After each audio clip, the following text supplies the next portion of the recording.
Now the 2-1 pitch to Reed, swung on and hit foul down the left field line. Out of play. 2 balls, 2 strikes. Carrasco is 2-4. His ERA is 3.92.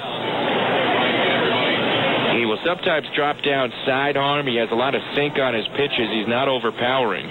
He tries to get ground balls, and he does a good job of that. 2-2 pitch, swung on, grounded between first and second and into right field. A base hit for Jeremy Reed. So Reed with a ground ball, single to right. He takes a big turn at first and then holds as Romero gets the ball back in. So Jeremy Reed with a ground ball, single to right. Right here's have a man on. There's the first hit of the game. And now Vladimir Valentin will be the batter. Reed is it safely now in 3 straight games. He is an occasional threat to go. He has 4 steals this year, but he's been caught 5 times. He takes his lead at first. He's being held on by Jamie D'Antona. Middle infielders playing double play depth. That's Danny Richard at second and Augie Ojeda at short. The third baseman today is Brian Barden. Pitch to Valentin is a swing and a foul back. There's strike 1. Valentin batting .330, 10 homers, 36 runs batted in. He drove in a pair of runs yesterday. Valentin now 5th in the league in hits. He has 60 hits this year. Outfield plays him deep. That's Brown in left, Thompson in center, and Romero in right. DJ Carrasco with the 0-1 pitch, and it's lined into the gap in left center field. That's going to be a base hit. Racing over to cut it off is D. Brown. Reed's around second. He will go to third, and Vladimir Valentin has a line drive single to left center. The Raiders have runners at the corners with 1 out at the top of the first inning, and all 3 batters have made hard contact against DJ Carrasco. So Valentin with the single to the gap, and the Raiders with runners at first and third with 1 out, and cleanup man Brian LaHare coming to the plate. LaHare had 3 hits yesterday, pushing his average up to a season high 253. Has 1 homer, 25 runs batted in. Left-hand hitter Carrasco's pitch swung on and belted towards center field. Back to home plate, racing back is Thompson to the fence, and he's going to play it off the wall. Reed scores. Valentin hustling can only go to third. LaHare stops at second with a double off the wall at center field. 405 feet from home plate. Brian LaHare doubling in the run, and the Raiders are on the board. It's 1-0. Just a deep drive to straightaway center on the first pitch.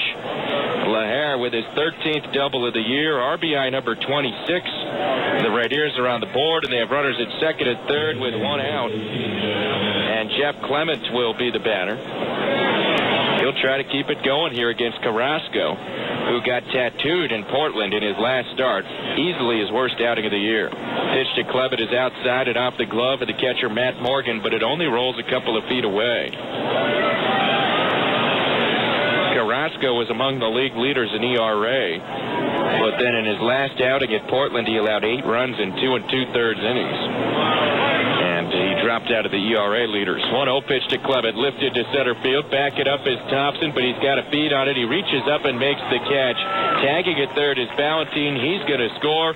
LaHare tags and advances to third. It is 2-0 Raiders.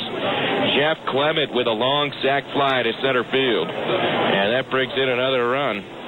Now they have a man at third with 2 outs for Rob Johnson. RBI number 23 for Jeff Clement. His first sacrifice fly of the season. So here's Rob Johnson batting .272, 1 home run, 6 runs batted in. The Raiders have come out swinging the sticks here at the top of the first inning. They're being aggressive, swinging early in the account, and they're hitting the ball hard. Pitch to Johnson is down in the dirt for a ball, 1-0. And these balls, with the exception of the base hit by Reed, which was a ground ball single, the other 4 batters have all hit the ball in the air. And Carrasco normally gets ground balls. 1-0 the count to Johnson, and it is low for a ball. 2 balls, no strikes to Rob Johnson. Carrasco in that last start where he allowed the 8 runs in 2 2/3 innings needed 73 pitches, and he didn't get out of the 3rd inning. 2-0 pitch to Johnson. Low ball 3, and Rob Johnson is well out ahead in the count. 3-0.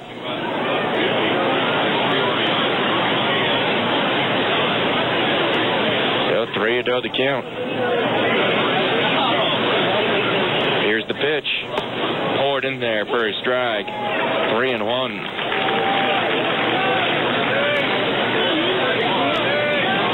Johnson seemed to be taken all the way there with Ronnie Prettyman on deck. Johnson's hit safely in his last 5 games. 3-1 pitch. Swung on and hit sharply, but right at the second baseman, Richard, who fields it on one hop, and he throws out Johnson, ending the inning. Everybody hits the ball hard at the first inning, and the Raiders scored 2 runs on 3 hits. There were no errors, 1 runner left. We go to the bottom of the first. Tacoma 2, Tucson coming to the plate.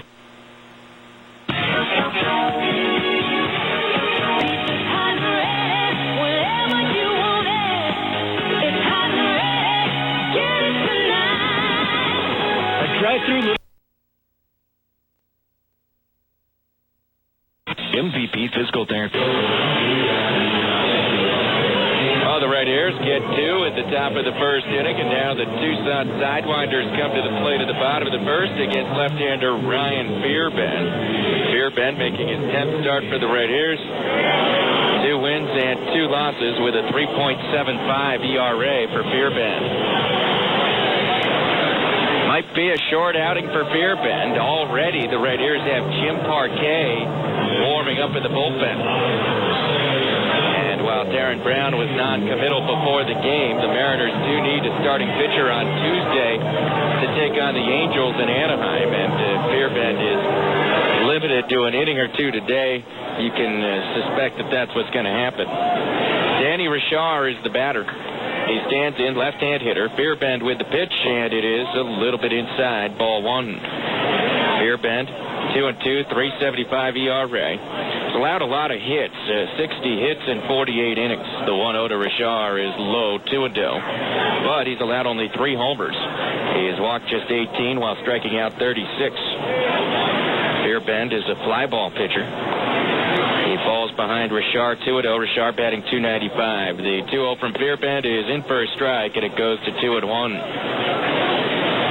Ryan Fearbend, 21-year-old southpaw from Ohio. Mariners drafted him out of high school a couple of years back. The 2-1 pitch, a little bit high, ball 3, and Fearbend falls behind in the count, 3-1. So 3 balls, 1 strike. Fearbend fires again, and this pitch is high, ball 4. He walks the leadoff man on 5 pitches. So Richard draws the 5-pitch walk, and he is aboard. And now Alex Romero will be the hitter. Fearbend did not face Tucson last week when Tucson came and visited Tacoma. The series that ended last weekend. They might not be familiar with his outstanding pickoff move. Richard with the lead at first. Fearbend getting the signs from Rob Johnson. A look towards first, and the pitch is called a strike to Romero, 0-1. Romero, 9th in the league in batting average, hitting .335 with a homer and 26 runs batted in. And he had the game-winning hit yesterday in the bottom of the 10th inning. Now Fearbend's 0-1 pitch is outside for a ball, 1-1 the count. Fearbend facing the lefty Romero. Has a left-on-left advantage, and he should have that through a lot of the Tucson lineup. Now a pickoff move to first, and Richard's in standing up. Tucson with 5 left-handed batters in the starting lineup. They have 3 right-hand hitters and a switch hitter. 1 ball, 1 strike to Romero. Fearbend's next delivery is called a strike, a fastball, 1-2 the count. Fearbend working with Rob Johnson. The Raiders with LaHare at first, Dawkins at second, Navarro at shortstop, and Prettyman at third. In the outfield, Reed in left, Jones in center, and Valentine in right. Here's the 1-2 pitch to Romero, and it swung on and popped up behind third. Ronnie Prettyman in foul ground will make the catch, and 1 man is out in the bottom of the first inning. So Alex Romero fouls out, and now Brian Barden will be the hitter. Barden playing third base, starting to warm up at the plate. He was a big star for Tucson last year. And then this year, opened the season in the major leagues, made the opening day roster, but was rarely used. Had just 12 at-bats for Arizona while appearing in 8 games. Went 1 for 12, and then they optioned him to AAA, and he got off to a slow start as a regular here, but now he's starting to warm up. Right-hand hitter. Fairbairn with a move to first, and in standing up is Richard. Barden hitting .228, but has hit safely in 5 straight games with 7 hits in his last 20 at-bats. Out of Oregon State University. Fairbairn with the next pitch to Barden, and it is a change for a strike, and it's 0-1. 2-0 Tacoma, bottom of the first inning. Nice warm evening here in Tucson, Arizona. Fairbairn pitching in the first, but Parquet continuing to warm up in the bullpen. Now the 0-1 is swung on and popped up foul. First base side, LaHare is going to watch it into the seats. Out of play. Strike 2 to Brian Barden, so Fairbairn out ahead of the count, 0-2. Barden had 2 hits yesterday, but the walk that he drew in the bottom of the 9th inning was one of the key at-bats in the game. 0-2 pitch from Fairbairn is inside. Tucson was down 5-4. They had runners at first and second with 1 out of the 9th, and Barden got behind in the count 0-2 and then fouled off pitch after pitch after pitch, worked the count full, and eventually walked. And that set the stage for the infield hit by D. Brown that tied the game. 1-2 pitch outside, 2-2. Brown's infield hit was a liner off of the pitcher Juan Sandoval's right shoulder. And Sandoval, it turns out, is fine. It hit him on the shoulder, but it didn't damage anything. He just has a big bruise on his shoulder. Manager Darren Brown said he's not pitching today, but it shouldn't be anything serious. As there's a pitch down and into Barden, ball 3. Full count now, 3-2. What's of a more serious nature, although only for a few days, they hope, is that Mike Morse has a problem with his left wrist. He's going to be out for a couple of days. He's day-to-day, but he will not be in there today and won't be playing tomorrow either in all likelihood. Moved to first by Fairbairn, and in standing up is Richard. Joel Youngblood, the first base coach for Tucson, is arguing that Fairbairn should be charged with a balk on his pickoff move. 3-2 pitch swing and a foul back by Barden. And Youngblood is talking to the first base umpire, Chris Griffith.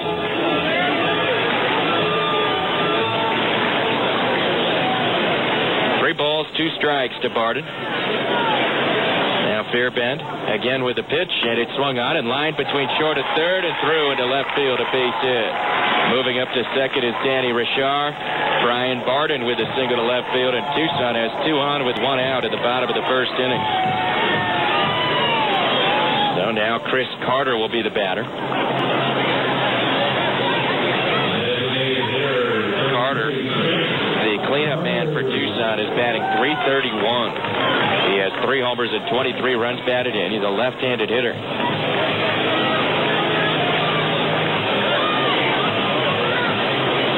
Carter waving the bat back and forth.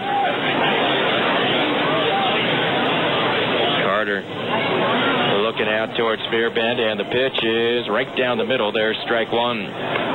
Rainiers would love to have Fairbairn pitch a scoreless bottom of the first right after the Rainiers scored 2 in the top of the first, just to keep the momentum in the Tacoma dugout. But Tucson threatening. They have a very good offensive team. They lead the league in batting average, although they're only 8th in runs scored, right in the middle of the pack.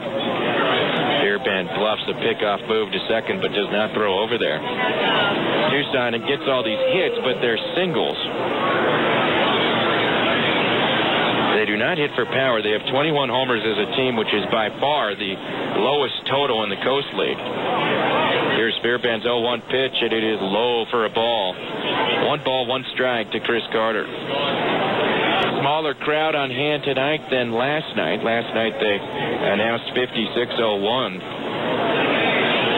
Much smaller crowd this evening, although still pretty, looks pretty full along the third baseline, especially behind the Tucson dugout. Now Fairbairn with a pickoff to move to first, and they pick off Brian Barden with that set play. Fairbairn throwing to LaHare, and they pick the runner off of first base. And that's the move that the Rainiers have used several times this season with Fairbairn on the mound. When runners are at first and second, they catch the runner at first base napping. And it's somewhat of a trick play, a sign between LaHare and Fairbairn. And it worked right there for the second out of the inning. Now the next pitch to Carter is a breaking ball low and in, 2-1. Fairbairn erases a base runner, and he does that routinely with the pickoffs.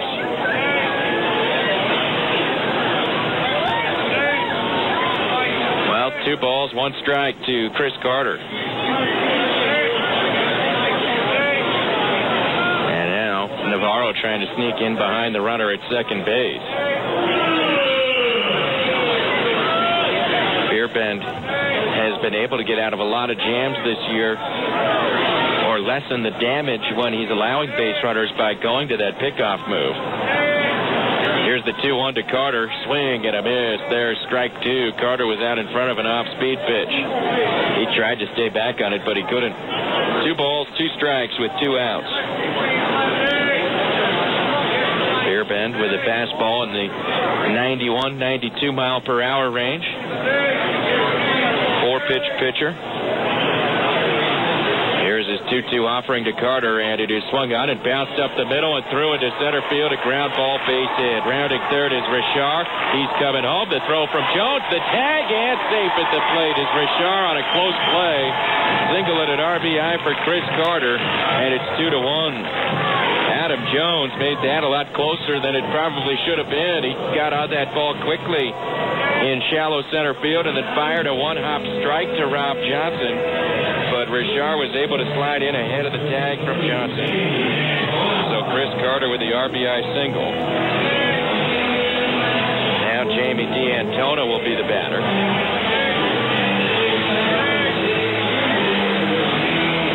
D'Antona, the first baseman, hitting .306 with 3 homers and 26 runs batted in.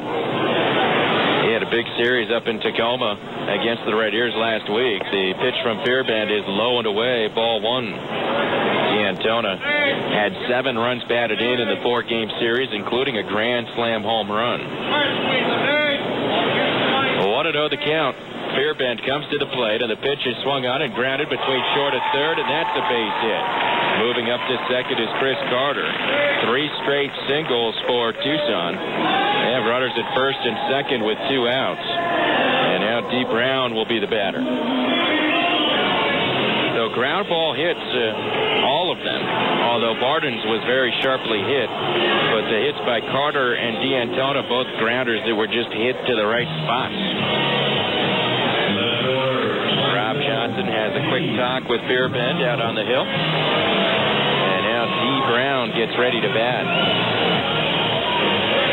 Fairbairn has the left versus left advantage with Brown at the plate. Brown's hitting .269, 1 homer, 21 runs batted in.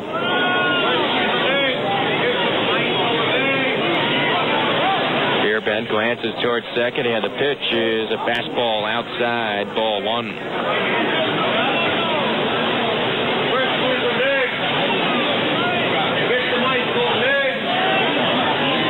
Now Fairbairn with the 1-0 pitch, and it swung on and fouled back to the screen, and the count is now even 1-1. 2-1 Tacoma. We're in the bottom of the first inning. These two teams played 10 innings yesterday in a game that lasted 3 hours and 29 minutes. Rainiers traditionally have played very long games in this ballpark. 1-1 pitch, swing and a miss there, strike 2. 1-2 the count to D. Brown. This is also a stadium where the Rainiers have not typically won many games over the years. Tucson Electric Park. Great hitting environment. 1-2 pitch. Low. 2 balls, 2 strikes. Yesterday's game was a 6-5 final. And that's a pretty low-scoring game here, although there were 29 hits in the game. 13 by Tacoma, 16 by Tucson. Tucson hit 13 singles and 3 doubles. That's the way they do it. Here's Fairbairn's 2-2 pitch, and it's a swing and a miss, strike 3. Got him with a breaking ball, and Brown strikes out. The inning is over. Sidewinders get a run back at the bottom of the first inning on 3 hits. There were no errors and 2 runners left on base. We go to the second inning. It's Tacoma 2, Tucson 1.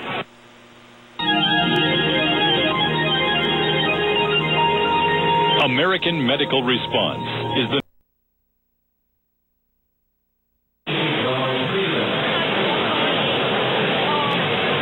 to the second inning in Tucson. The Tacoma Red Ears with a 2-1 lead over the Tucson Sidewinders.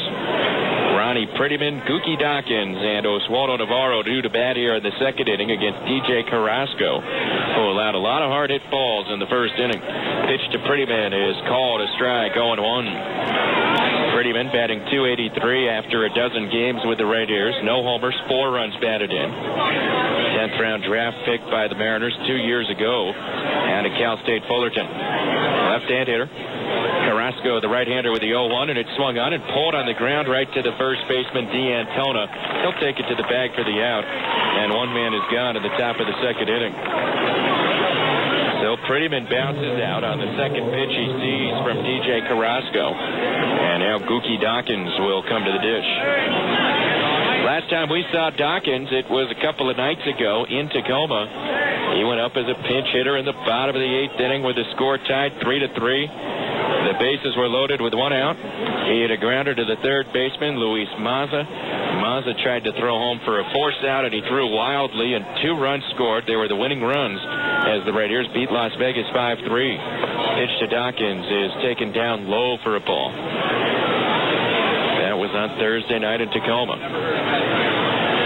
Here's the 1-0 on the way from Carrasco. And it swung on and chopped on 2 high bounces to short. Fielding it is Aggie Ojeda, and then he heaves it to first base for the out. And 2 men are gone quickly on just 4 pitches in the top of the second inning. Well, when Carrasco was getting knocked around a little bit in the first inning, he was leaving the ball up, and the Red Ears were driving the ball in the air. But this inning, Carrasco has gotten consecutive ground ball outs, and that's what he's trying to do. He does not throw hard. He changes speeds and mixes up his pitches and tries to hit his spots.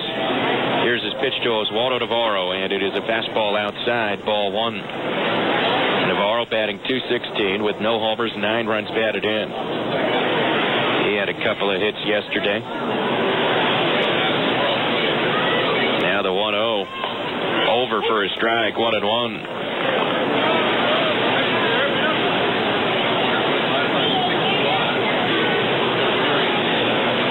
The 1-1 pitch on the way to Navarro from DJ Carrasco. Swing and a foul tip of the plate, and it hit the catcher on the left shoe. And hobbling around a little bit is Matt Morgan, and he walks out to the mound. He's trying to walk it off. That one really got a piece of him. Right on the top of the foot, I think, and in some pain. DJ Carrasco, originally drafted by Baltimore in 1997, was a draft and follow out of Pima Community College here in Arizona. Played another year there after being drafted and then signed with Baltimore. Pitched 1 year, actually just a couple of months in the Orioles system. Was released in June of his first pro season, signed by the Indians, and then released by the Indians 2 months later. And that was in his first year. Here's a swing and a bouncer up the third base line. Backhand pick by Barden, and he throws to first for the out. The inning is over. 3 up, 3 down at the top of the second inning. The Red Ears go in order. We go to the bottom of the second. Tacoma 2, Tucson 1.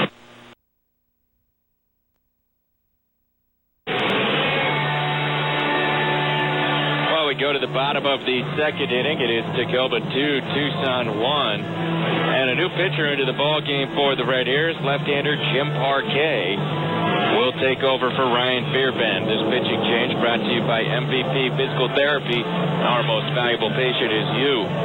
So Fearbend goes 1 inning, allows 3 hits and 1 run. It was earned. He walked 1 and struck out 1. And I think we just answered the question, who is going to start for Seattle on Tuesday in Horacio Ramirez's slot when the Mariners play the Angels? We knew it was likely to be a Tacoma pitcher. We knew it wasn't going to be Justin Lear after Lear yesterday threw 99 pitches over 6 innings. And now Fearbend just throws 1 inning today and is lifted from the game. So that means that Fearbend clearly lifted from this game after 1 inning, so it seems like he is in line for that role on Tuesday. We'll see, though. Nothing official. That is a educated guess on my part. So here's Parquet to face Aggie Ojeda. Ojeda, switch hitter, bats right, and Parquet's pitch is called a strike. Parquet 1-3 with a 7.84 ERA. It's his fourth relief appearance. He began the year in the Raiders rotation, but then was moved to the bullpen. He might find himself back in the rotation now. The 0-1 to Ojeda, called a strike, 0-2. Parquet pitched 2 shutout innings in his last outing, which was 4 days ago. A series of fastball outside to Ojeda, 1-2. He had 2 scoreless innings against Las Vegas in the game that Vegas won 8-6 on Tuesday.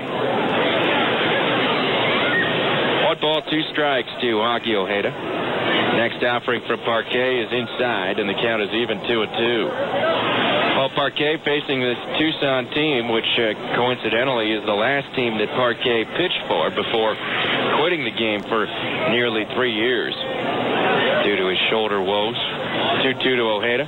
Swung on it, popped up foul behind first. LaHare back in foul ground down the right field line. Can't run it down. LaHare went racing down there to try to catch that ball, but it was beyond his reach. Still 2 balls, 2 strikes to Augie Ojeda.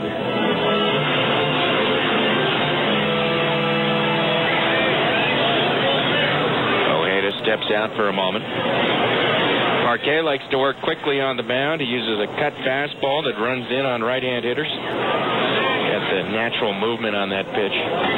Here's his 2-2 pitch on the way to Ojeda, and it swung on and popped up foul. First base side, LaHare over. This time he's going to have time to get there, and he makes the catch in foul ground, about 10 feet in front of the rail. And 1 man is out in the bottom of the 2nd inning. So Ojeda fouls out to Brian LaHare. Parquet retires the first batter he faces, and now Matt Morgan will be the batter.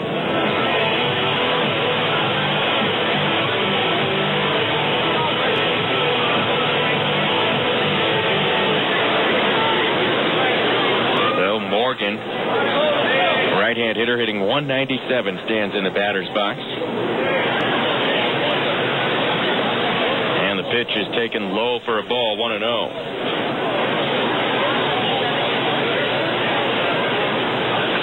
Next delivery on the way from Parquet. Swung on it. Hit off the end of the bat down the right field line. Ballantine on the run. He's got to play it on a bounce. In at first base, taking a big turn and holding there with a single is Matt Morgan. Hit that ball right off the end of his bat and hit it down the right field line in the air. And Ballantine raced into the corner to try to get it, but he couldn't catch it on the fly. Matt Morgan with a 1-out single.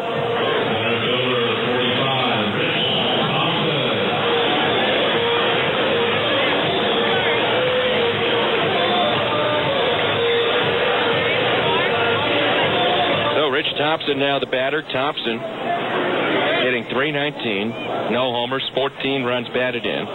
Speedster who loves to bunt.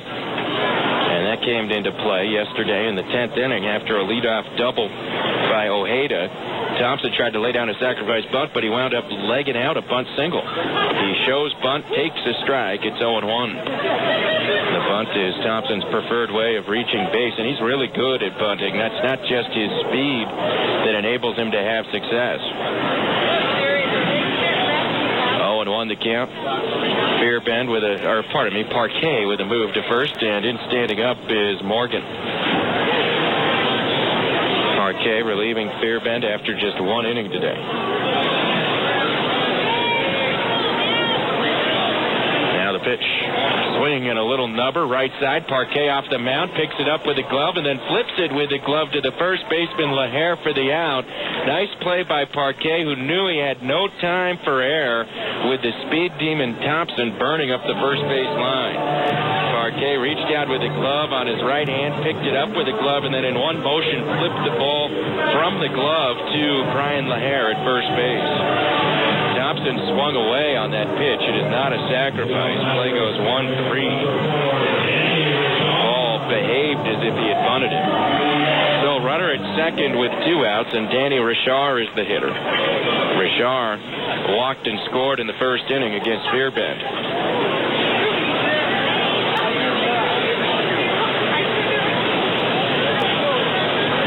Now Parquet comes to the plate, and the pitch is taken outside for a ball, 1-0.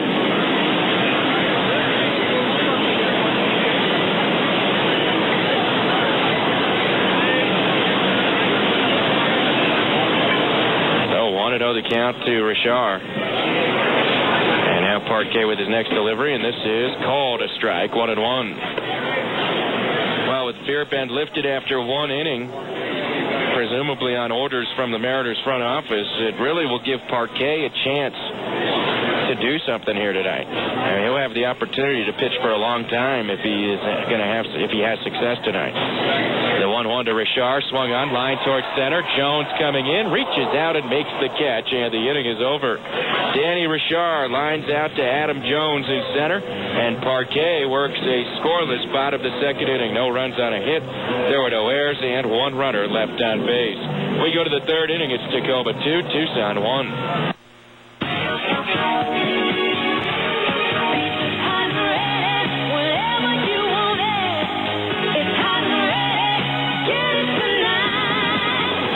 Right through.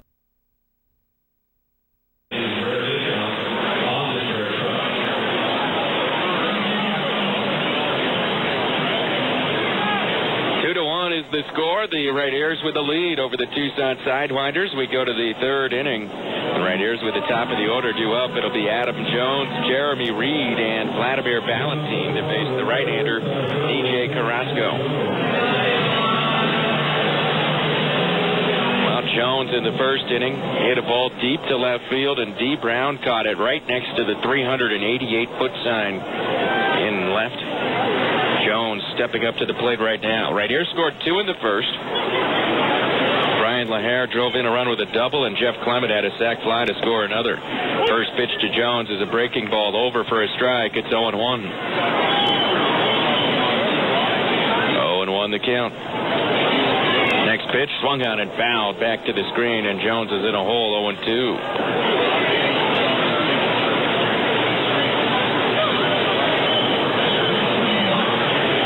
Do the count to Adam Jones. Carrasco gets the signs from his catcher, Matt Morgan, and the pitch is low for a ball. 1 ball, 2 strikes. Right Airs have been scoring runs lately.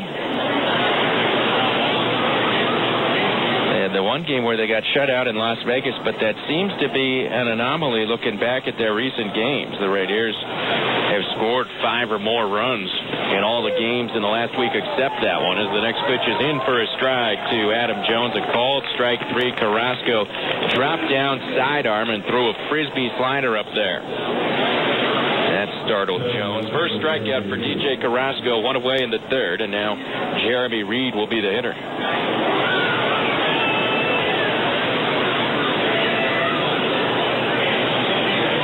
Pitch to Reed is low for a ball, 1-0. Reed hit a hard grounder between first and second for a base hit in the first inning, and he later scored on the double by LaHare. 1-0 from Carrasco, down and in. 2 balls, no strikes to Jeremy Reed.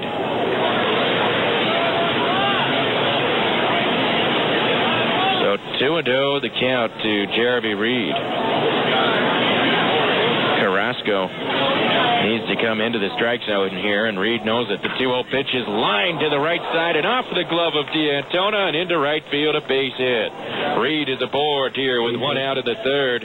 That was a rocket to the right side, and D'Antona reached out with the glove towards the hole to his right, and he did get leather on the ball, but it kicked off his glove and went into right field. Jeremy Reed with his second hit of the game. He's aboard with 1 out, and now Vladimir Valentine will be the hitter.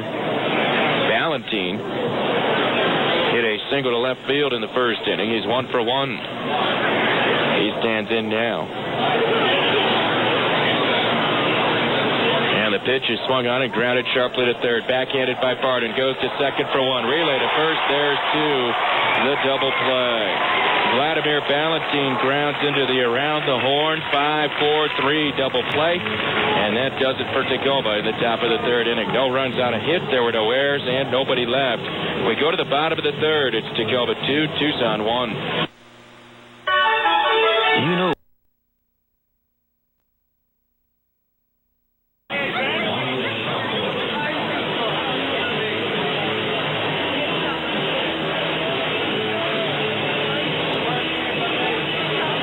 2-1. The Red Ears with the lead over the Tucson Sidewinders. Each team doing their scoring in the first. We now go to the bottom of the third inning. Jim Parquet to face Alex Romero, Brian Barden, and Chris Carter. Parquet worked a scoreless second in his first inning of work today, and his pitch to Alex Romero is taken high for a ball, 1-0. Brian Fairbank started, went one inning, and was lifted from the game. 1-0 to Romero, swung on and hit down the third base line and out of play. 1 ball, 1 strike. So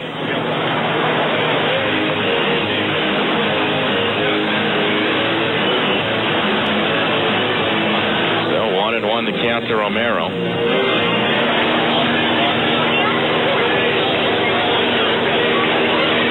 Now the pitch. Fastball low, 2 balls, 1 strike. Jim Parquet out of UCLA with the 2-1 pitch on the way to Romero. High and inside, ball 3. Romero has been a very tough out, not just for the Red Ears. He's batting .409 against Tacoma, but he's been a tough out for everyone in this league. The 3-1 to Alex Romero is high, ball 4. He walks on 5 pitches to open up the bottom of the third inning. First walk issued by Parquet. It was a leadoff walk issued by Fairbank in the first inning that led to Danny Richard scoring Tucson's lone run so far.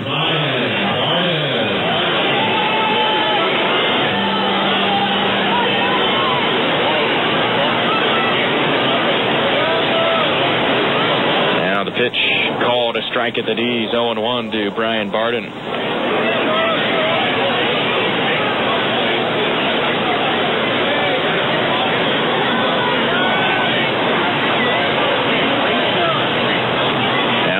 Move to first base, and in standing up is Romero.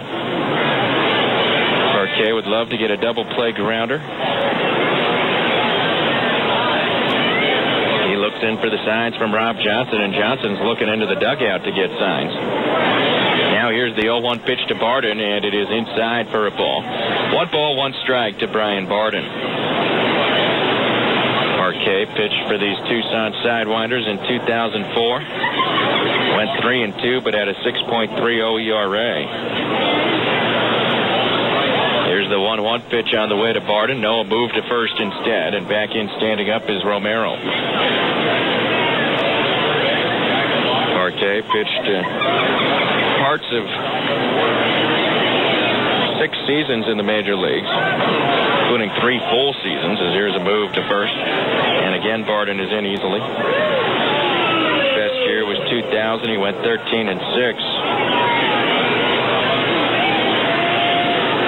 That was the year he pitched against the Mariners in the American League Division Series. As here's a pitch down low to Barden. 2 balls, 1 strike to the Tucson third baseman and number 3 man in the lineup, Brian Barden. Parquet says he felt his shoulder become injured pitching against the Mariners in the 2000 playoffs. Next pitch, swing and a miss, 2-2. Said he threw a pitch to John Olerud in that game, and that's when he knew that something wasn't right. 2-2 pitch on the way to Barden. Swung on, bounced to first, fielded by LaHare. He'll sling it to Navarro for 1. Right back to LaHare. There's... Oh, they say LaHare came off the bag, and he's safe at first base. And LaHare says, no, my foot was on the bag. And here comes an argument from the manager, Darren Brown. First base umpire Chris Griffith said LaHare wasn't on the bag.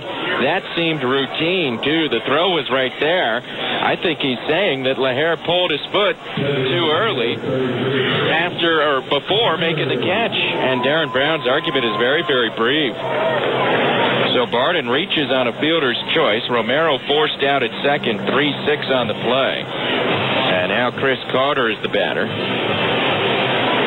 That should have been a double play right there. Now Chris Carter, who singled in a run in the first. He's 1 for 1. Another left-handed hitter for Parquet to work on. Parquet comes to the plate, and the pitch to Carter is taken inside for a ball, 1-0. Parquet was the pitcher for the White Sox in a famous game that you may recall in Mariner history, and Parquet recalls it too, but he certainly doesn't recall it fondly. The 1-0 to Carter is a swing and a foul back, 1-1. Parquet was the pitcher in the game where Mike Cameron hit 4 homers and nearly hit 5. He flied out to the wall his 5th time up after already hitting 4 homers. Parquet gave up 3 of those home runs to Cameron. 1-1 pitch to Carter. Swung on, line to third, and grabbed by Prettyman, lunging to his right to reel it in for the second out of the inning. So Carter lines out to Ronnie Prettyman, and there's the second out. And now Jamie D'Antona will be the batter. That game where Cameron hit the 4 home runs is a game where Brett Boone also hit 2 home runs. And Boone got Parquet in that game as well.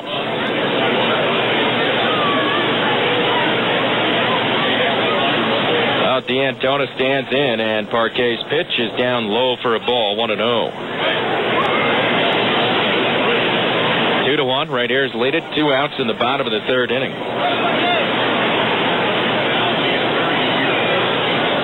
1-0 the count to Jamie D'Antona.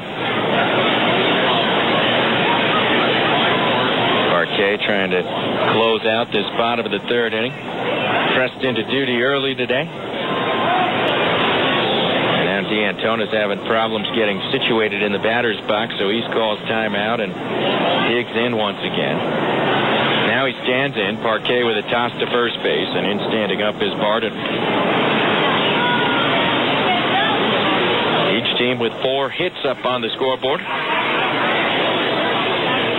Nice warm evening here in Tucson. Game 2 of this 4-game series. 1-0 to the batter D'Antona, chopped on a big bounce to third. Prettyman fields it and then collects himself and throws easily to first base for the out, and the inning is over. Parquet walks the leadoff man and survives in the bottom of the 3rd. No runs, hits, or errors, and 1 man left. We go to the 4th inning. It's Tacoma 2, Tucson 1. If you're a Seattle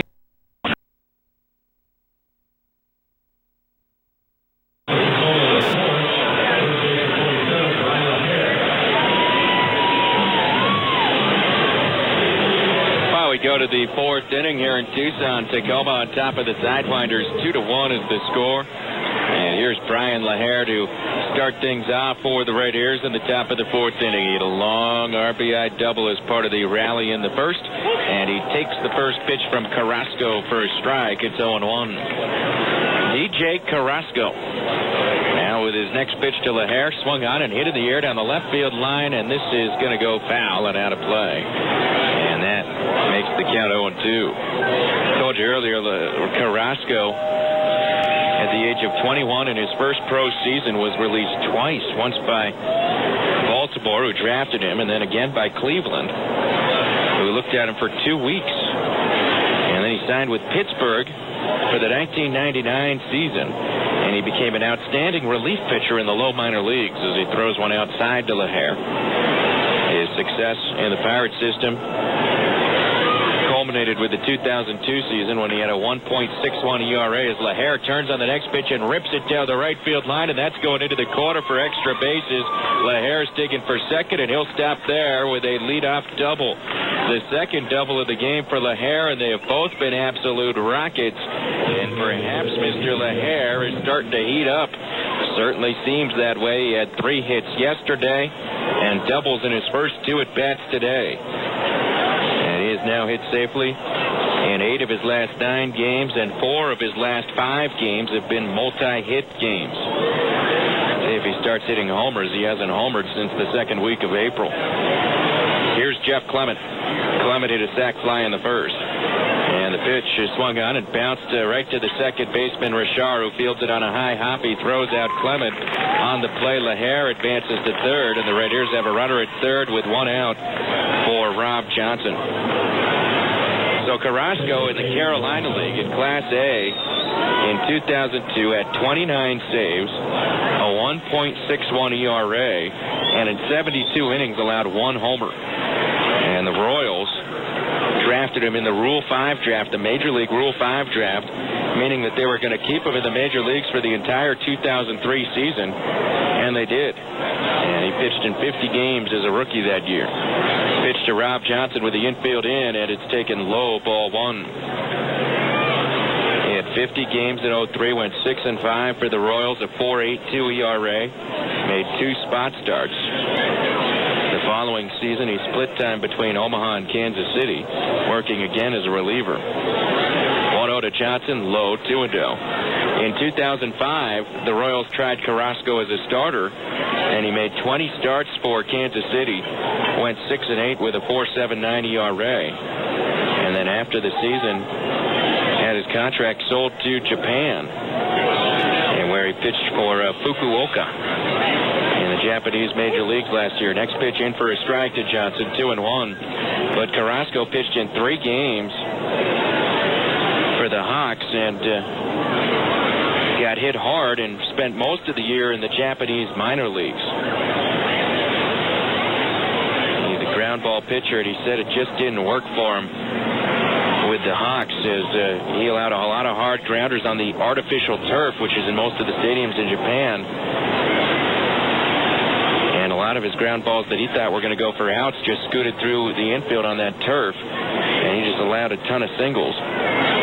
Here's his 2-1 to Johnson, swing and a foul back, and that evens up the count, 2-2. Right here's on top, 2-1, top of the 4th inning. Tacoma has Brian LaHare at third with 1 out. Tucson with the infield in. 2 balls, 2 strikes to Rob Johnson.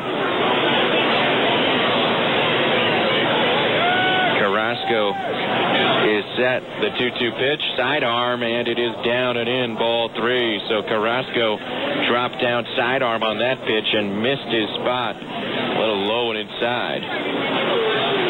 So the count goes full, 3-2. The right ears have Ronnie Prettyman on deck.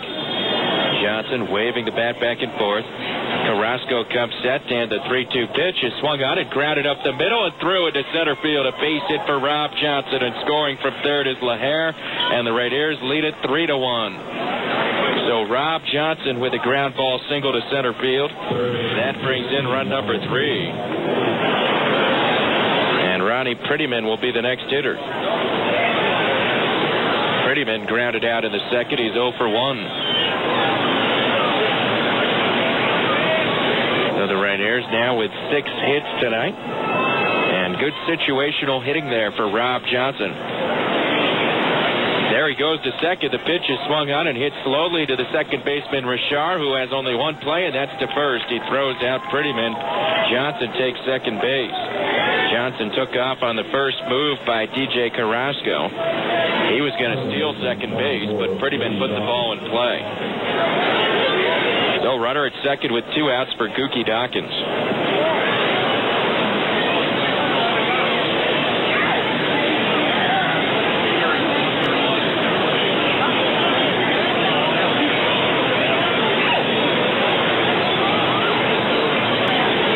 So Dawkins stands in. Johnson with his lead at second, and Carrasco's pitch is swung on and bounced foul on the third base side. Dawkins didn't play yesterday when Mike Morse left the game yesterday with his wrist injury. Dawkins did not come in to fill it off the bench, but instead Brant Us did, and Us played well yesterday at second base.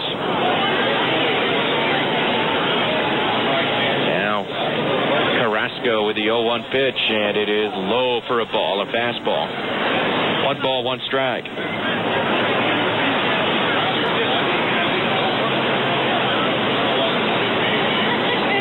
So 1-1 the count to Dawkins. Johnson with good speed at second, and the next pitch is down in the dirt, and it bounces away from Matt Morgan, and taking third is Rob Johnson on the wild pitch. So the runner moves up to third base. That pitch bounced in the dirt well in front of the plate, and Morgan had it glance off of his shin guard, I think, and bounce off to the right towards the Tacoma dugout, towards Oswaldo Navarro in the on-deck circle. 2 balls, 1 strike to Gookie Dawkins.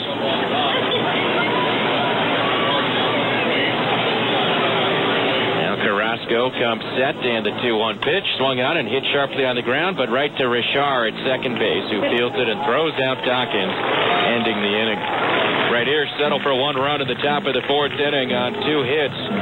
There were no errors and one runner left on. We go to the bottom of the fourth. It's Tacoma 3, Tucson 1.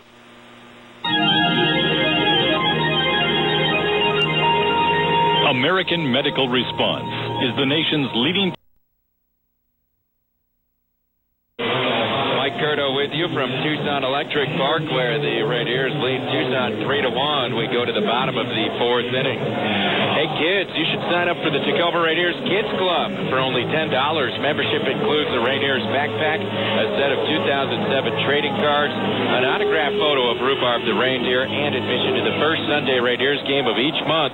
Sign up at the customer service window at Cheney Stadium, or for more details, check out TacomaRainiers.com. The Rainiers Kids Club is presented by Tacoma Water and Regents Blue Shield. Well, Jim Parquet on the mound for the Rainiers, and he'll face D. Brown leading off the bottom of the fourth. Brown struck out swinging in the first inning. Parquet with his pitch, and it is a fastball in for a strike, 0-1. Fairbank pitched the first inning and then was pulled from the game by manager Darren Brown, and we speculate that he may start for the Mariners on Tuesday. The 0-1 to Brown is a swing and a foul out of play, 0-2. Parquet entered the game. He was warming up the whole time that Fairbend was pitching the first inning, and Parquet in 2 innings has allowed 1 hit and 1 walk. He's ahead of Brown, no balls, 2 strikes. Parquet with his pitch, and it is high with a fastball, 1 ball, 2 strikes.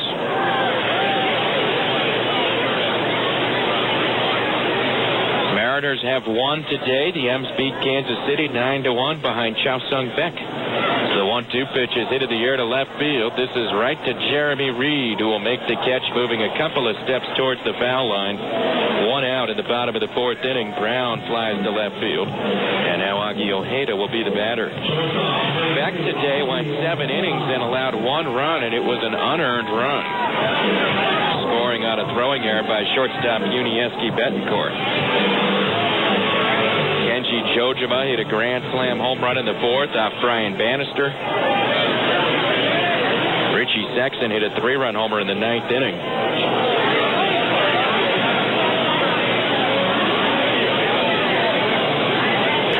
Here's Ojeda. Ojeda fouled out in the 2nd inning. Parquet's pitch is outside for a ball, 1-0. So the Mariners have gone 2-0 in Kansas City. They won the first 2 games in Tampa Bay, but weren't able to complete the sweep. They lost that slugfest in the final game in Tampa Bay. Here's a swing and a foul back by Ojeda. Let's see if they can finish off the Royals and sweep Kansas City. This is an opportunity for the Mariners. They're playing teams that aren't very good. Tampa Bay, they did fine there. 2 out of 3 on the road at Tampa Bay is good. They've already taken 2 at Kansas City, but they got a chance for the sweep tomorrow. Next pitch is high to Ojeda. 2 balls, 1 strike. Then on Monday, the Mariners have the big series with the Angels.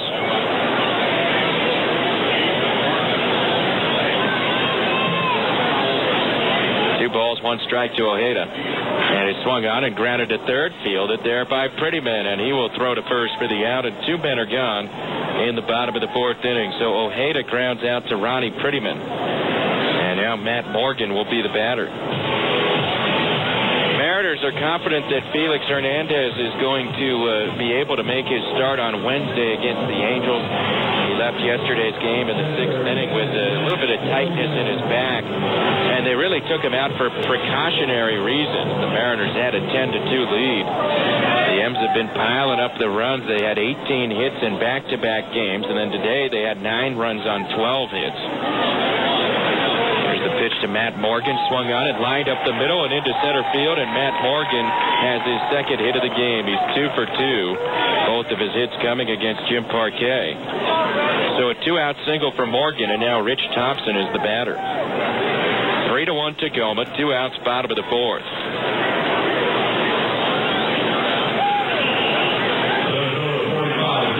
Thompson grounded back to the pitcher his first time. He's 0 for 1.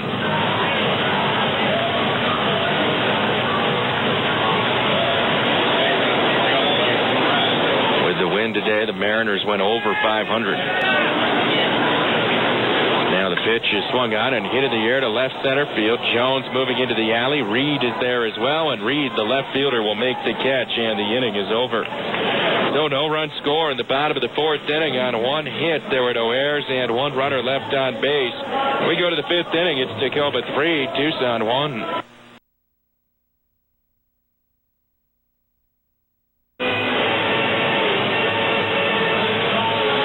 Go to the fifth inning in Tucson. The Tacoma Red Ears leading the Tucson Sidewinders 3-1 is the score. Red Ears baseball is being brought to you in part by Master Park. Next time you're flying out of town for a few days and you need to park your car at the airport, park it at Master Park. They have a new covered garage on International Boulevard, and you can get your car cleaned and detailed while you are away. Check out all the details at masterparking.com. Here's Oswaldo Navarro leading off the fifth, and the pitch from DJ Carrasco is grounded down the third base line. Fair ball past the diving Brian Barden and headed towards the left field corner. Navarro's on his way to second now. D. Brown picks up the ball in the left field corner and throws into third base. It's a leadoff double on the first pitch of the inning. Oswaldo Navarro with his ninth two-base hit of the year. Second straight inning that the Red Ears have opened up with a double. Brian LaHare led off the fourth inning with a double, and he later scored on the base hit off the bat of Rob Johnson. Well, now Adam Jones will be the batter, and Jones is 0 for 2 in this game with a deep fly ball that was caught and a strikeout. Carrasco struck out Jones looking in the third. Dropped down sidearm to get him with a called strike 3. Here's Carrasco's pitch, and it is low and outside for a ball, 1-0.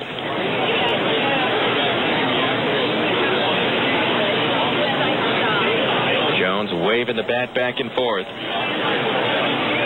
And now Carrasco with a 1-0 pitch, and it is low for a ball, 2 balls, no strikes. So Jones out ahead of the count, and now he can really look for a pitch to drive.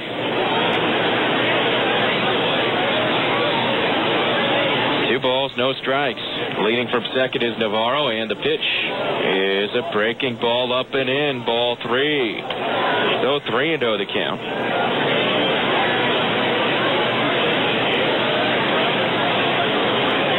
Jones staring out towards Carrasco, and the pitch is right down the middle for a strike, 3-1. Jones seemed to be taken all the way right there, although he certainly didn't have the sign to do that. Jones always has the green light. Now Jones gets tired of waiting for Carrasco. He steps out of the batter's box for a moment. The ball. Because there was no question it was bringing in the winning run, and there was no question that no one was going to be able to catch the ball. They just let it go. Tucson won the game, right? Well, it turns out, and I called it as it happened, the ball bounced on the warning track and then went up over the fence and into the seats for what is a ground rule double. Reed swings at the next pitch and hits it foul. That's what I thought I saw anyway. Although others in the press box thought that the ball took a bounce and hit the fence. And so the official scorer here immediately called it a single for Romero because he didn't see it bounce into the crowd. They called it a game-winning single, scoring the run with the bases loaded, and Tucson wins it 6-5. So afterwards, I thought I saw it bounce into the stands. So today, I ran into Reed and I asked him, hey, didn't that ball bounce into the seats? And Reed said, yes, it did. It took one bounce and went up onto the berm. Here's a pitch down low to Reed. And he tried to check his swing and held up in time. 1-1 the count. Reed even said that the base umpire yesterday, John Mary, held up his 2 fingers saying ground rule double, 2 bases. Took a bounce, went over the wall. And so the talk was, well, should the final score be 7-5 then? So the 2-1 pitch to Reed is hit in the air to left field. Back it up on the ball is Brown. He's there, and Brown makes the catch. Tagging at second base is Navarro. He bluffs but does not go to third. Reed flies out to left field, and one man is out in the 5th inning. And now Vladimir Ballantine is the batter. The Tucson runners didn't run out the ball. The ground rule double. Once the winning run scored, the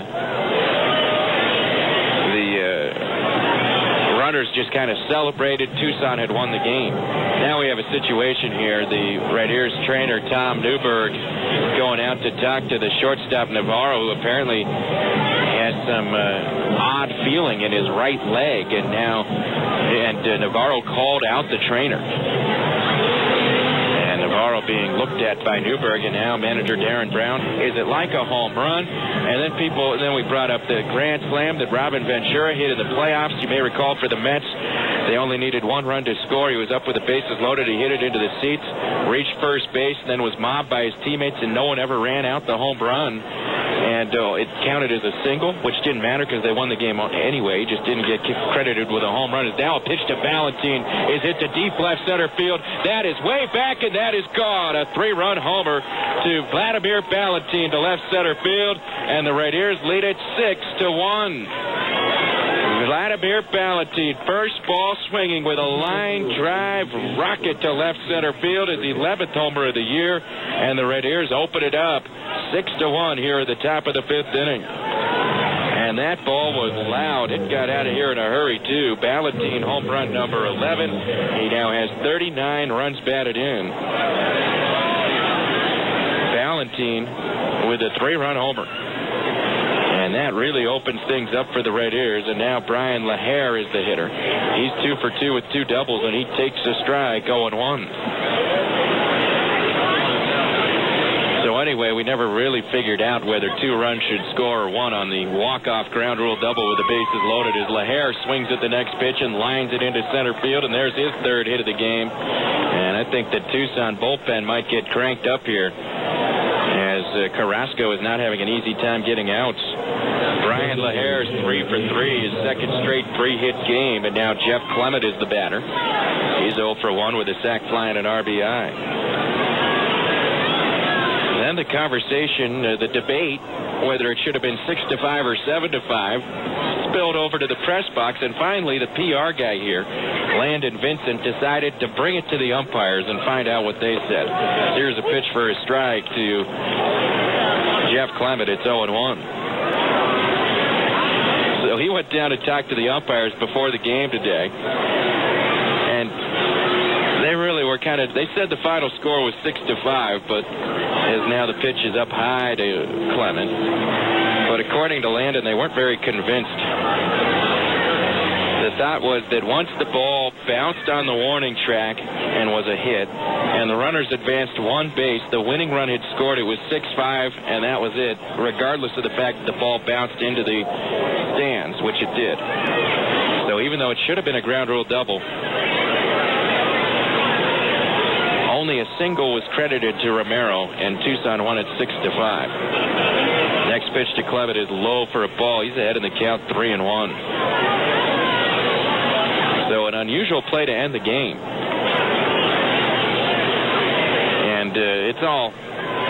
And it doesn't matter anyway. Tucson won the game. It's just, the bases were loaded, tied game. He hit a ground rule double. Shouldn't that be 2 runs, automatic double? Here's a swing by Clement and a line drive into right field, a base hit. LaHare's around second. He'll stop there. Jeff Clement with a rocket to right field. He has his first hit of the game. That is hit number 10 for the Red Ears today. They have runners at first and second with 1 out, and they are hitting the ball hard against DJ Carrasco. These have not been cheap hits, not at all. Here's Rob Johnson. Johnson's 1 for 2 with an RBI single. And now the catcher Morgan goes to the mound to talk to Carrasco and buy some time for the right-hander in the Tucson bullpen who is warming up. And that's Casey Daigle. Now the plate umpire, Peter Durfee, goes out to break up the conversation on the mound. Are we going to see Bill Plummer now? Or is he going to leave Carrasco in to face another batter? Now they're going to leave him in for 1 more hitter, it appears. Here's the pitch to Rob Johnson, swing and a miss, strike 1. Anyway, it was a confusing play yesterday because when the ball was hit and the winning run scored, and I'm trying to describe what's happening, and I didn't know what the final score was. The pitch is down low, 1-1.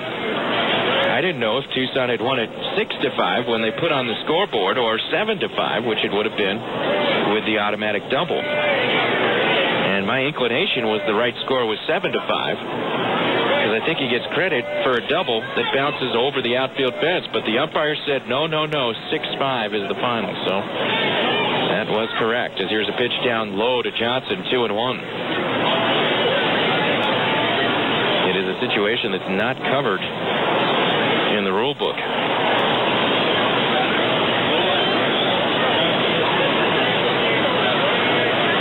2 balls, 1 strike to Johnson. Swung on, broke it, bad bouncer, slowly hit to second, fielded by the second baseman Richard, throws out Johnson at first, and now they've got Clement in a rundown between first and second, and the shortstop, Ojeda, throws to third to try to get Lahair, who had rounded the bag. They don't get him, and Clement makes it to second base safely, and Tucson misplayed that one.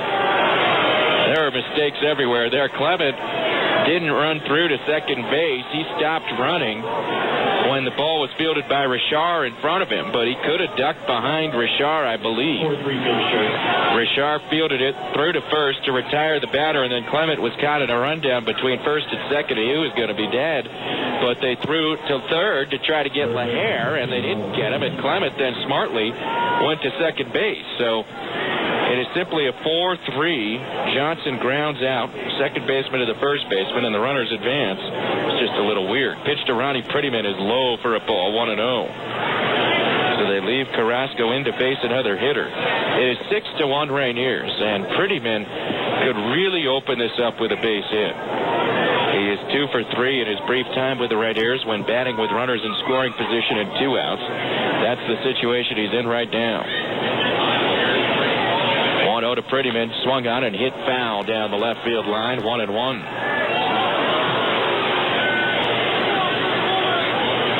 One ball, 1 strike to Prettyman.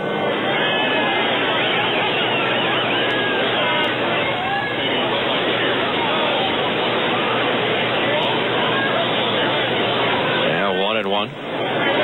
Outfield plays him straight away. Carrasco's pitch is down and in for a ball. 2 balls, 1 strike.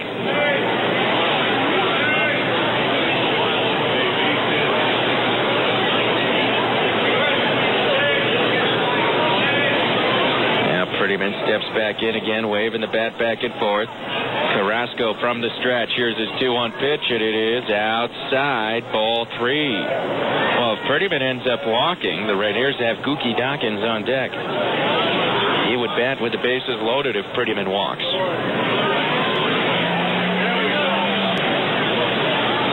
Carrasco ready. Lahair at third, Clement at second. The 3-1 pitch, outside, ball 4. And Ronnie Prettyman does draw the walk, and the bases are loaded with 2 outs for Gookie Dawkins. And here comes the manager, Bill Plummer, and he's bringing the big hook with him.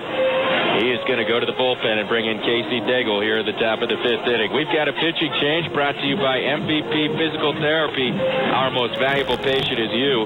Top of the 5th, Tacoma 6, Tucson 1.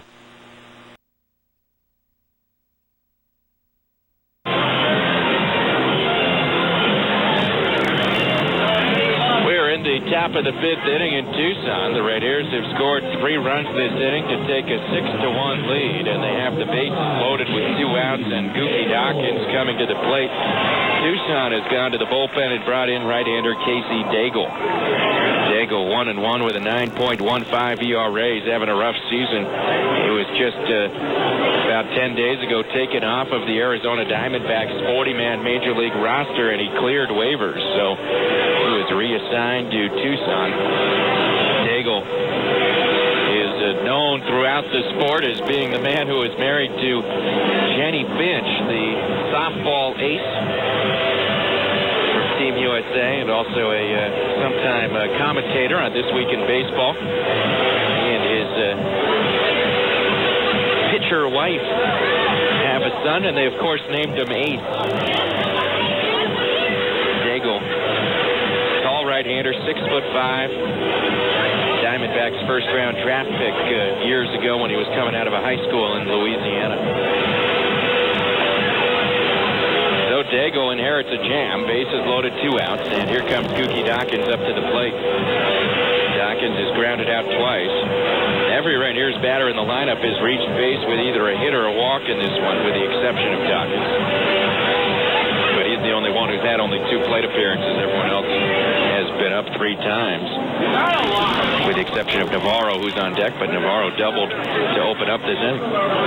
Bases loaded, 2 outs. Daigle is ready. And here's his pitch to Gookie Dawkins, and it's swung on and hammered on the ground between short and third, and there's a base hit into left field. LaHare scores.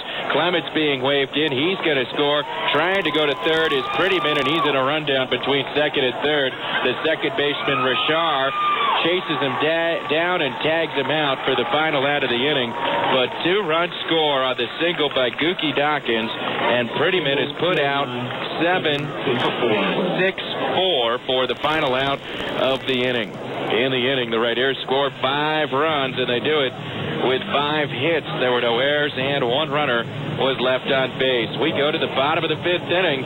It's Tacoma 8, Tucson 1.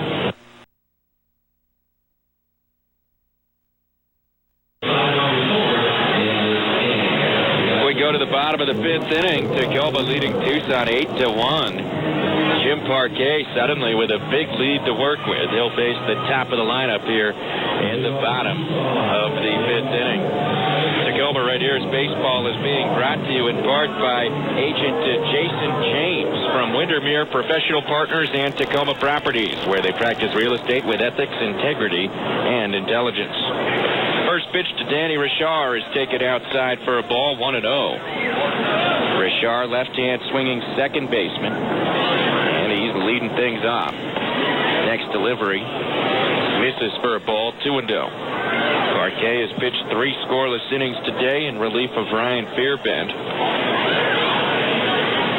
Now the 2-0 pitch on the way from Richard, and it is in for a strike, 2-1.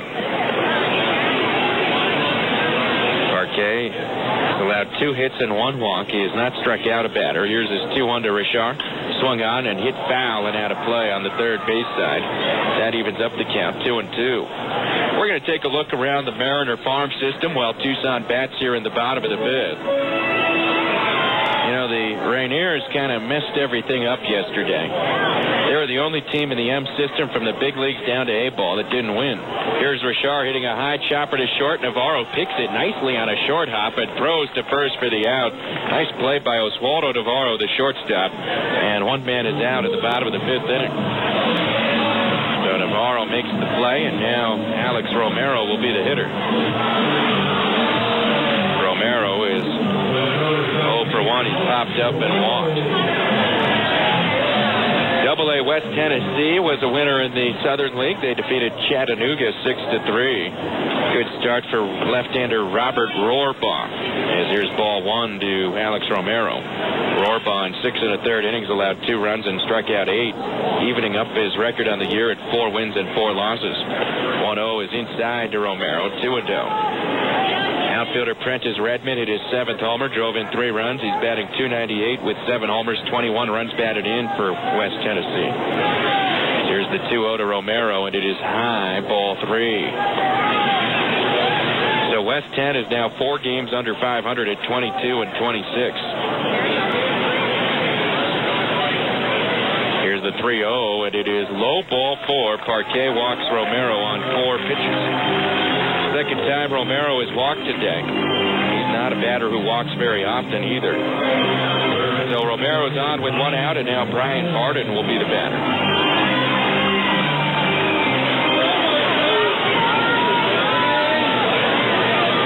Barden has singled and bounced out. He's 1 for 2. Parquet ready. And his pitch to Barden is in for a strike. Mariners California League affiliate, the High Desert Mavericks, were winners last night. They beat Lake Elsinore 9-6, and High Desert has won 6 straight games. Parquet with the 0-1 pitch, swung on and lined to right field. On comes Ballantine, reaches down, makes the catch, throws to first, and back in safely is Romero. Ballantine catching that sinking drive in right field for the second out of the inning. Chris Carter will be the hitter. For High Desert yesterday, the hitting star was catcher Adam Moore, who went 3 for 5, drove in a run, boosted his average up to 289. Outfielder Chris Colton belted his 5th homer.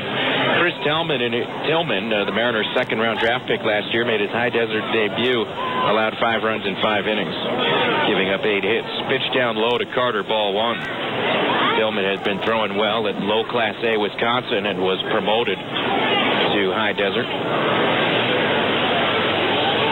Teenager. Here's the next pitch to Carter, and it swung on and bounced foul up the first baseline, and that'll even up the count. High Desert's won 6 in a row, but they're still 6 games under 500 at 21 and 27 on the year. Also, the Wisconsin club won yesterday. They beat Peoria 3-2 in the Midwest League. The Timber Rattlers getting a home run from hot-hitting Quo Wee Lo, an outfielder who hit a 2-run shot yesterday. Here's a swing by Carter, and he loops one down the left field line, and that's a base hit. Reed cutting it off in the corner. Approaching third is Romero. The throw comes into third. In at second base with a double is Chris Carter, and Tucson has runners at second and third with 2 outs. So Carter able to hit one down the left field line for his 12th 2-base hit of the year. Runners are at second and third with 2 away for Jamie D'Antona.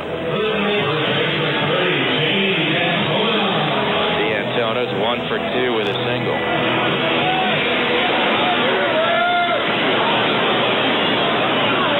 D'Antona batting .404 against left-hand pitching this year. And the pitch from Parquet swung on and lined to right. Here comes Ballantine. He dives and he can't get it. It's going to go through all the way to the wall. Romero scores. Carter has scored. D'Antona's around second. He's going to third, and he's going to make it there with a triple and 2 runs batted in. And it's 8-3. Vladimir Ballantine made the diving attempt in right field, and he came close.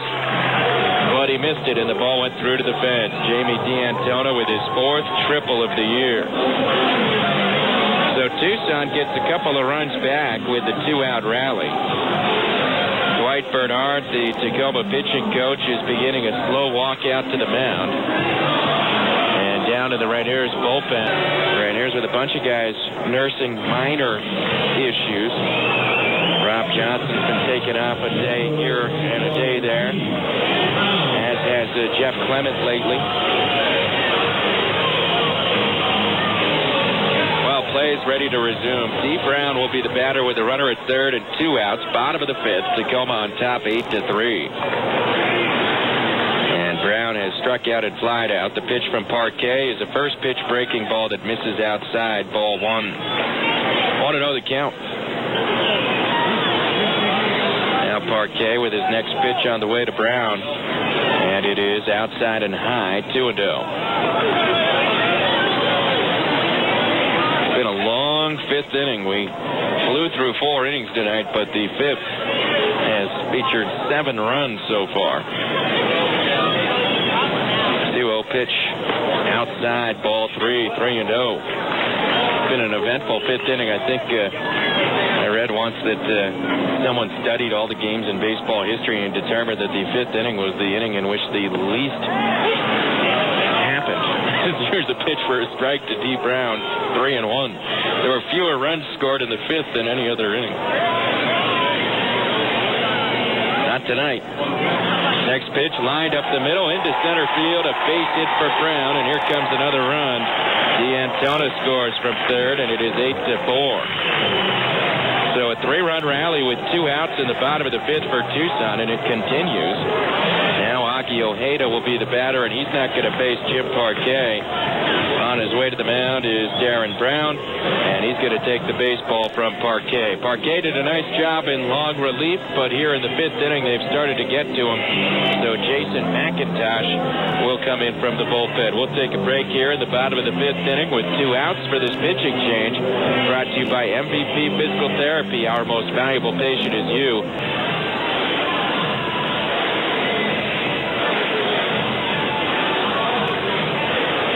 The bottom of the 5th inning here in Tucson. Tacoma leading the Sidewinders by a score of 8-4. Tucson has scored 3 runs after there were 2 outs in the bottom of the 5th inning, and they have narrowed the gap here considerably. New pitcher for the Red Ears, Jason McIntosh. Jim Parquet went 3 2/3, allowed 5 hits and 3 runs all earned. He's responsible for D. Brown, the runner at first base. Parquet walked 2, did not strike out a hitter. So McIntosh in from the pen. The left-hander has a record of 1 win and no losses with a 5.19 ERA. He's in his 8th game, his 7th relief outing. Aki Ojeda will be the hitter. Ojeda is 0 for 2 in this game.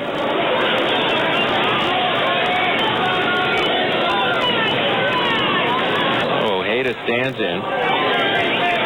McIntosh is ready, and the left-hander with his pitch, and it is called a strike, 0-1.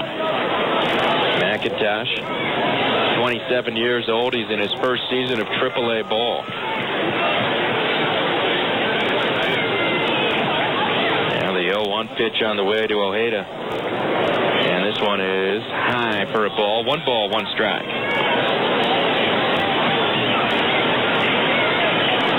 McIntosh earned his first AAA win on the last Rainier's road trip when he pitched 4 1/3 shutout innings against Albuquerque. 1-1 pitch, swung on and pulled foul, third base side, and that just cracked Aki Ojeda's bat right in 2. The barrel of the bat landing out near the third base coach's box. So it's a foul ball and a strike to Ojeda, 1-2 the count, and he goes to the dugout and gets a new stick.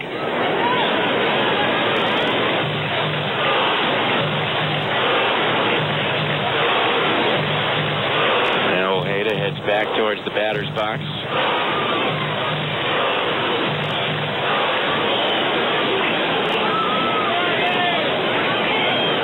McIntosh leans in for the sign from catcher Rob Johnson. And now the pitch is on the way, and this is outside for a ball. 2 balls, 2 strikes.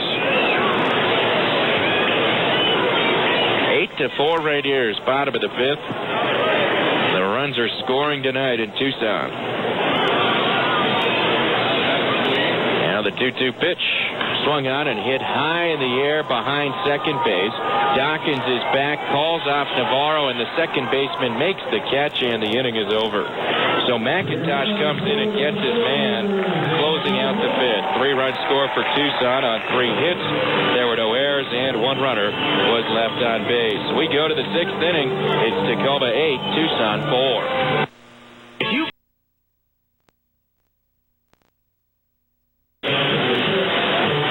To the 6th inning in Tucson, the Tacoma Rainiers holding an 8-4 lead over the Tucson Sidewinders.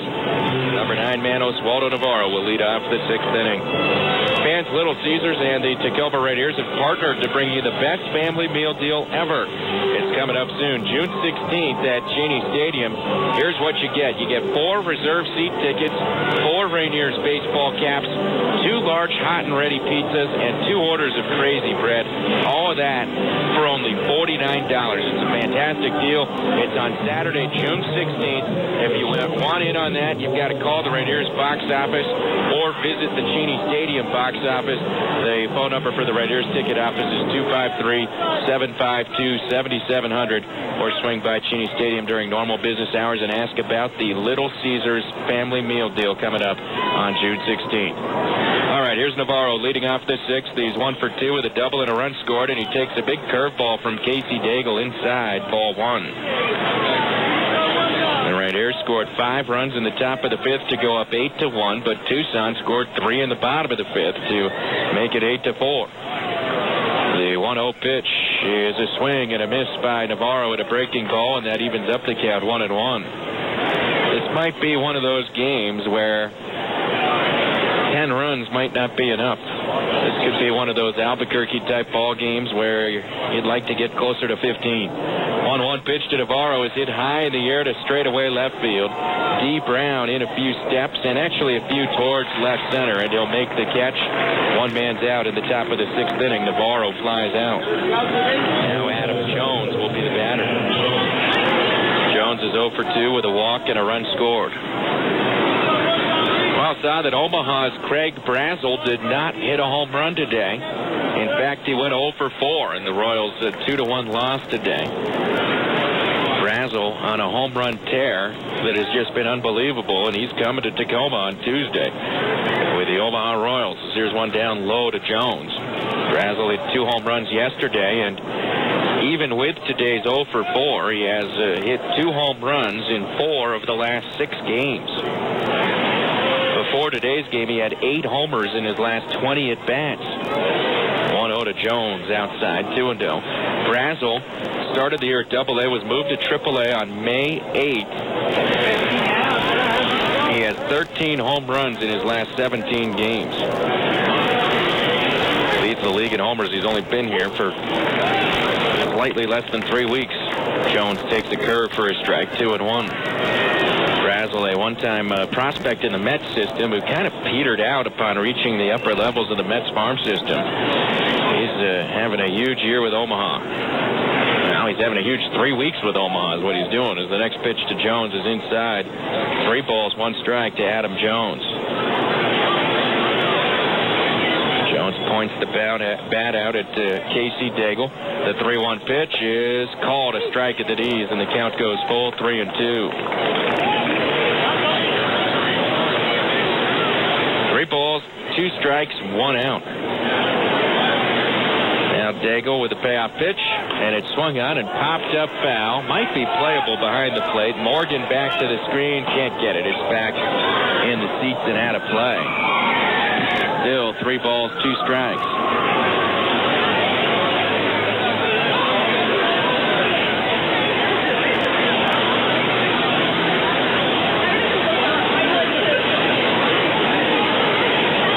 Now Jones steps back into the batter's box.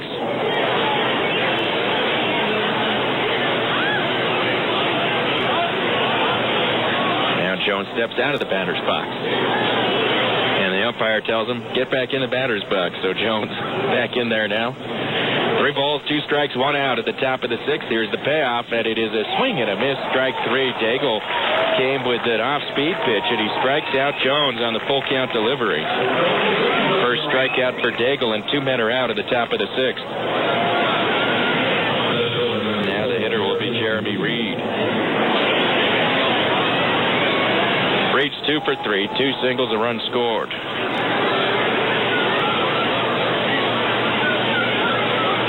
Pitch from Daigle is taken low and outside, ball 1.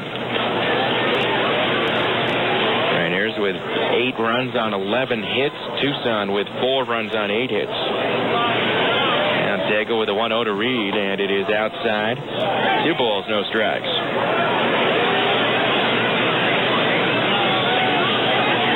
So 2-0 the count to Jeremy Reed. Now Daigle with his pitch, and it swung on and hit high and deep to right field. It's got a chance. Romero at the track, at the wall. It is gone. Jeremy Reed sends one out of here to right field. His 4th home run of the year, and the Raiders make it 9-4. Jeremy Reed on the 2-0 count got the fastball from Daigle, and he turned on it and hammered it out of the ballpark. Second home run of the game for the Raiders, number 41 on the year for the team. Reed yanks one out of here to right field. And now Vladimir Ballantine will be the batter. He homered already today, and he takes a breaking ball for a strike, 0-1.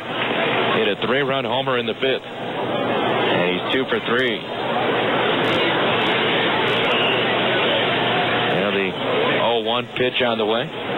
And it is a breaking ball for a strike, 0-2 the count to Vladimir Ballantine, who has seen 2 straight breaking balls from Casey Daigle.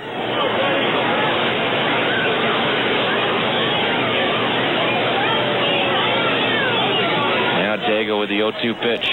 Swung on and lined into right field. A base hit for Vladimir Ballantine. So he has another 2-strike hit. A liner to right. And Ballantine is 3 for 4 tonight. Ballantine, who continues to hit well even when he has 2 strikes on him. And he has the single to right.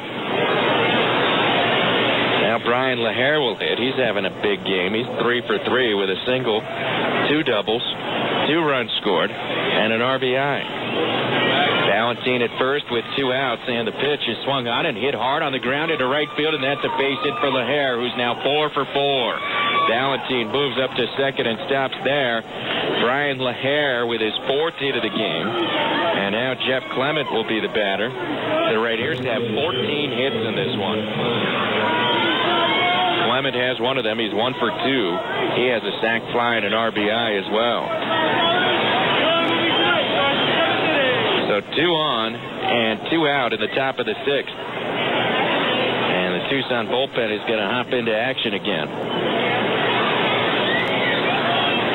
Daigle is ready. And his pitch to Jeff Clement is a check swing. Did he go? Yes, he did. Strike 1. First pitch breaking ball from Casey Daigle.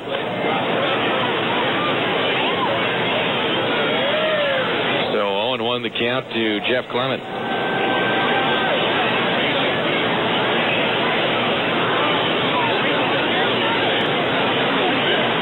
So 0-1 the count. Daigle checks the runner. Valentine at second base. The 0-1 pitch swung on and nubbed in front of the plate. Out from behind the dish is the catcher, Morgan, and he can't pick it up cleanly, and everybody's going to be saved.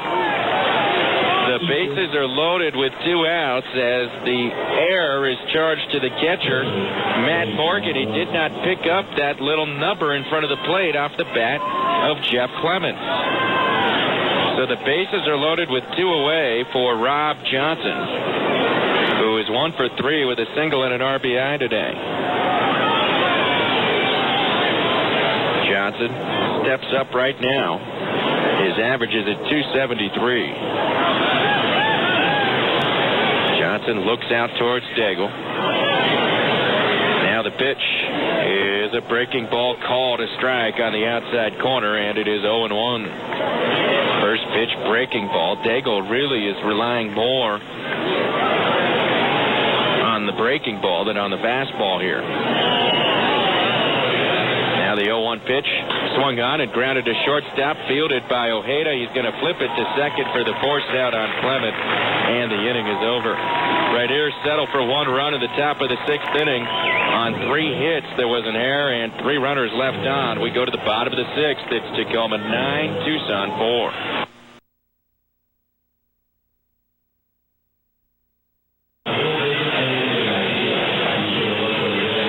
Go to the bottom of the 6th inning here in Tucson. The Raiders leading the Sidewinders 9-4.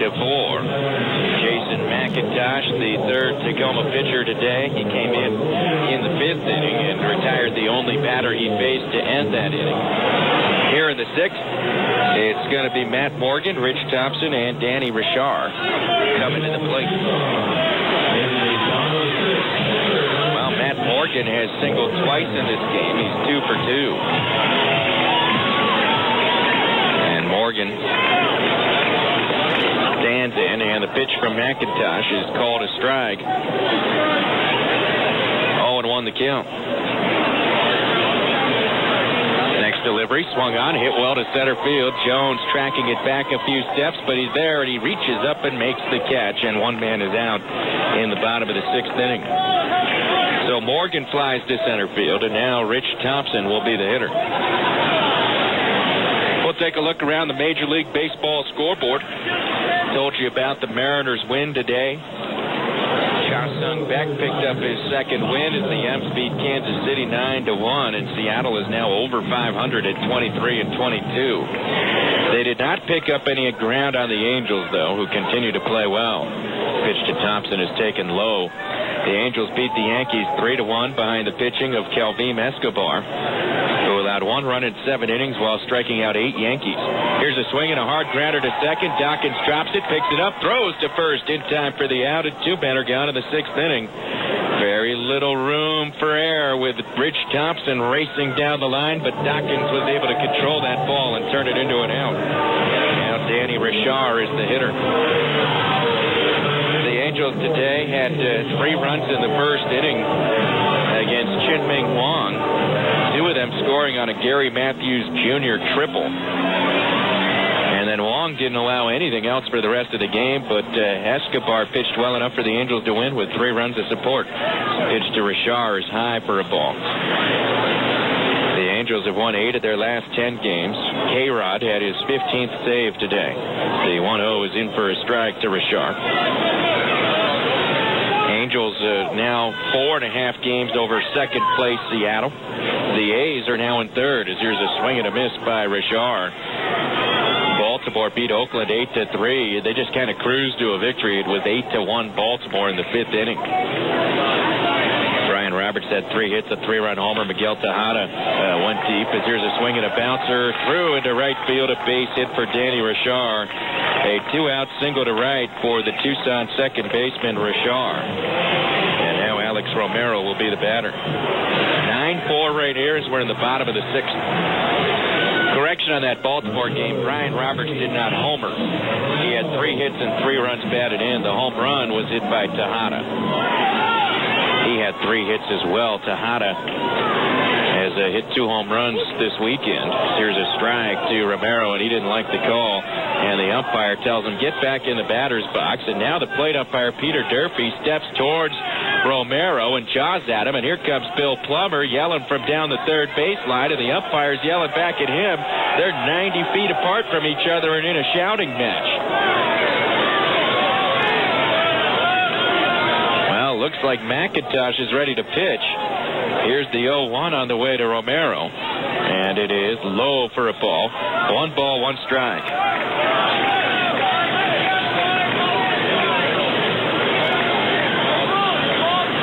Runner at first with 2 outs in the bottom of the 6th.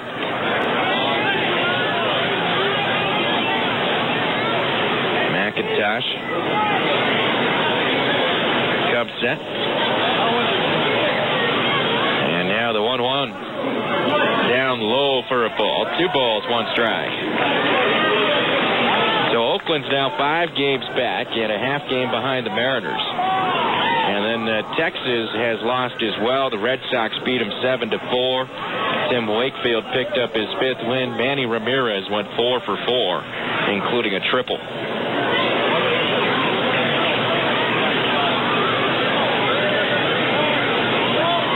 Balls, 1 strike to Alex Romero with a runner at first and 2 outs. And now McIntosh comes to the plate, and this pitch is swung out and hit in the air down the left field line, slicing, and it will go foul and out of play. 2 balls, 2 strikes.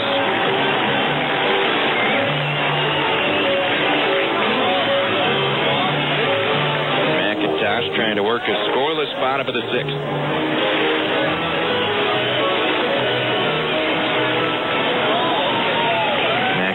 Leans in to get the signs from Rob Johnson. Now he's ready. Here's his 2-2 pitch, and it is swung on and hit in the air behind third. Foul ball. Prettyman over with room, and he makes the catch for the final out of the inning. So McIntosh keeps Tucson off the board at the bottom of the 6th inning.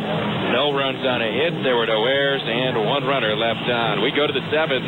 It's Tacoma 9, Tucson 4.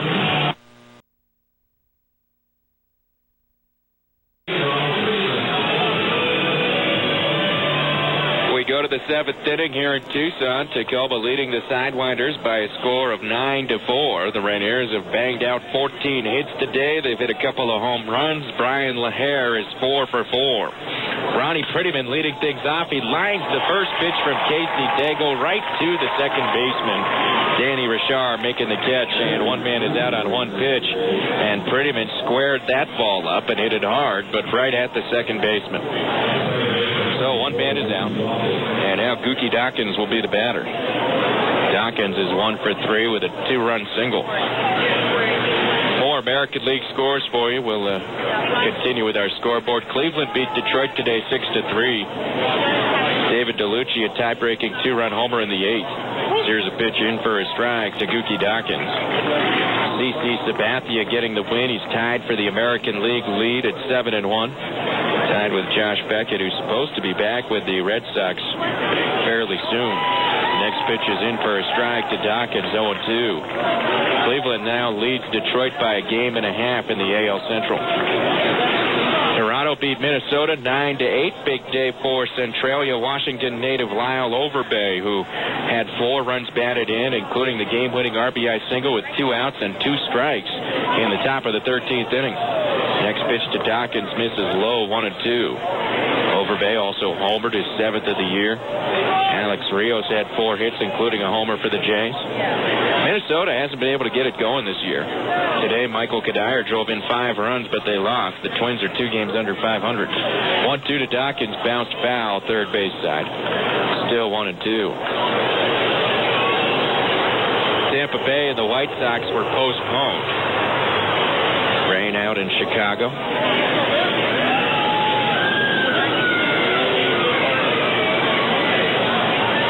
Here's Dago with a 1-2 pitch on the way to Dawkins, and it is low. 2 balls, 2 strikes.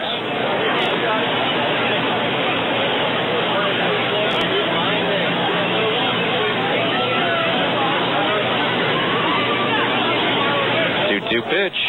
Swung on, grounded slowly to shortstop, and it's scooped up by Augie Ojeda. He throws out Dawkins, and 2 men are gone at the top of the 7th inning. Gookie Dawkins grounds to shortstop, and now Oswaldo Navarro will be the hitter. In the National League, the Phillies beat the Braves 6-4. Chase Utley drove in 3 runs. Adam Eaton got the win over Buddy Carlisle. And the Phillies are over the 500 mark for the first time this season. Got off to that terrible start, and now they're back over 500. They're 6.5 games behind the Mets in the East. Here's a swing and a miss by Navarro, strike 1. Mets defeated Florida today 7-2 as John Maine improved to 6-2 on the year. Carlos Delgado homered twice and drove in 5 runs today for the Mets, who lead the East by 3.5 over Atlanta. 0-1 to Navarro, check swing, 1 hopper, and it goes over Daigle's head, picked up by Ojeda, throws to first in time to get Navarro, and that's the final out of the inning. Navarro bounces out to the shortstop. 3 up, 3 down in the top of the 7th inning. The Red Ears go in order. We're going to the 7th inning stretch with the score: Tacoma 9, Tucson 4.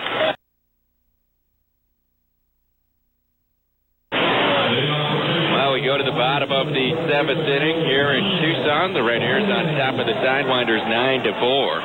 Jason McIntosh on the mound. He'll face Brian Barden, Chris Carter, and Jamie D'Antona. First pitch to Barden is taken down low for a ball, 1-0. McIntosh has been in there for an inning and a third. Here's the 1-0 to Barden. He shows bunt, takes it upstairs for a ball, 2-0. We'll continue with our Major League scoreboard here, trying to wrap that up. McIntosh with the 2-0 pitch on the way to Barden, and it is in for a strike, 2-1. Cubs beat the Dodgers today 4-2. Carlos Zambrano had one of his best starts of the year, went 7 2/3, allowed 2 runs. Here's a swing and a hard liner up through the middle into center field, and it's a base hit for Barden. McIntosh almost gloved that liner, but it went right by him, and it's a leadoff single for Brian Barden. So he has his second hit of the game, and Barden is now 9 for his last 24. Here's Chris Carter. Pittsburgh was a 9-5 winner at Cincinnati. The Reds can't buy a win right now. Today, Xavier Nady hit a 3-run homer in the top of the first inning off Bronson Arroyo. Arroyo's 2-5 this year for the Reds. Pitch to Carter down low, ball 1. Jason Bay had 3 hits and 3 runs batted in for Pittsburgh. Cincinnati's Scott Hatteberg, a Gig Harbor resident, hit his 100th career home run for the Reds today. 1-0 pitch to Carter. Called a strike, 1-1. Colorado beat the Giants 6-1 behind Aaron Cook, who's now 4-1 for the Rockies. When he's healthy, he's pretty good. He just spends a lot of time on the DL.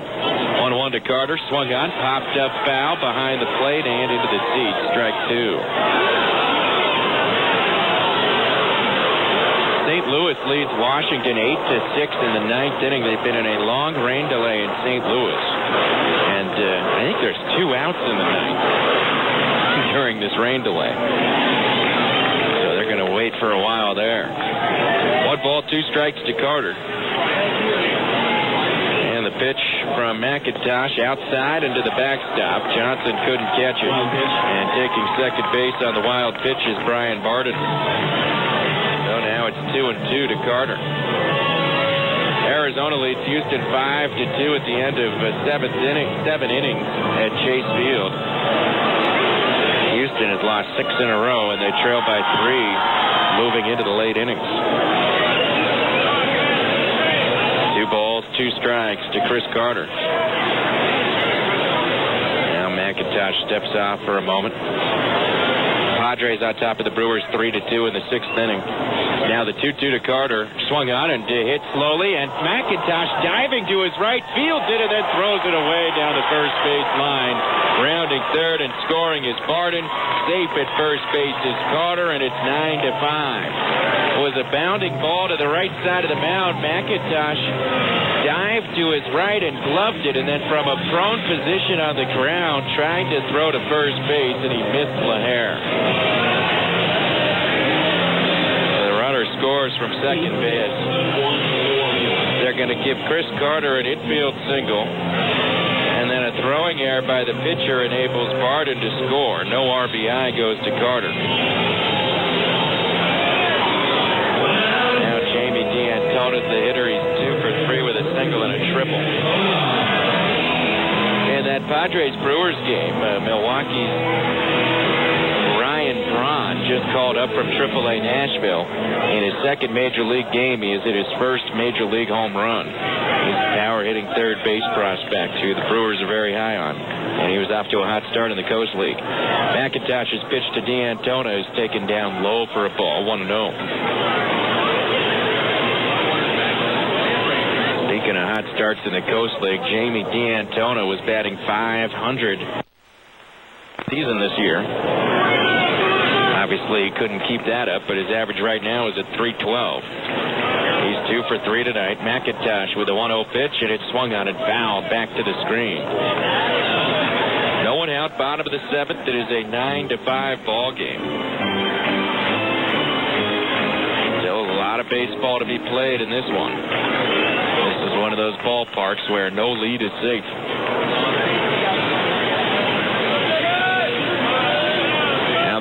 Pitch, swing, and a miss. There's strike 2. So McIntosh.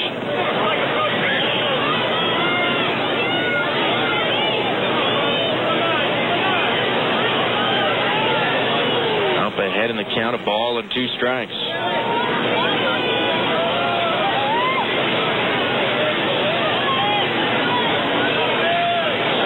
Now the 1-2 pitch. Just outside.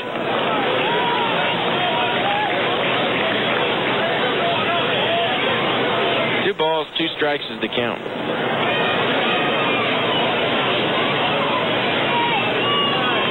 Now McIntosh with the 2-2 pitch on the way. It is swung on and hit to deep left field. Down the line. Back it goes. It is gone. A 2-run homer for Jamie D'Antona. And it is 9-7. And the Sidewinders are right back in this game as if they were ever out of it.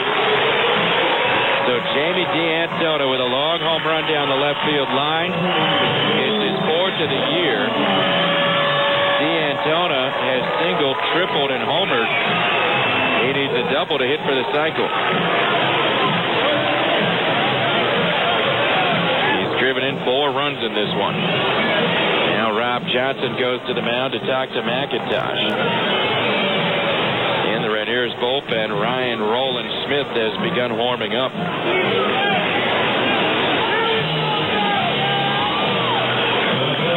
Here's D. Brown coming to the plate.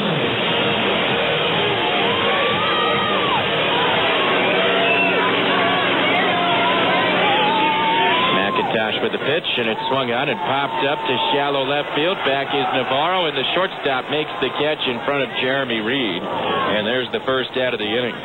So Brown is retired, and 1 man is gone in the bottom of the 7th. And now Aki Ojeda will be the batter. Ojeda has gone 0 for 3. I think the Red Hairs are hoping that McIntosh can get the last 2 outs in the 7th, and then they could try to get a 2-inning save out of Roland Smith. There's a pitch to Ojeda, and it's in for a strike. That is probably the thought process for Darren Brown and Dwight Bernard right now. They have some other available arms as the 0-1 to Ojeda is low for a ball, 1-1. Jaime Cerda had a short outing yesterday, faced only 4 batters, so he could come back. The next pitch to Ojeda is outside. Travis Chick is fresh right now.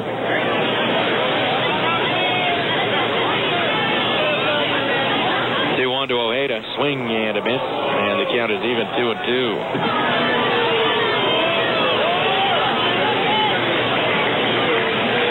Two balls, 2 strikes, 1 out.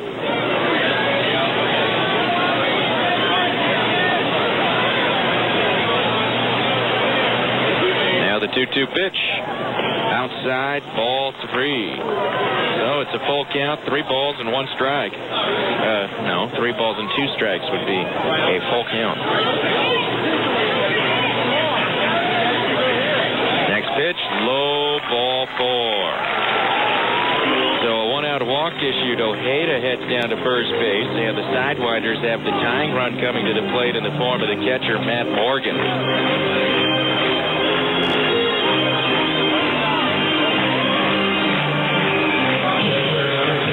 Morgan is 2 for 3 in this game with 2 singles.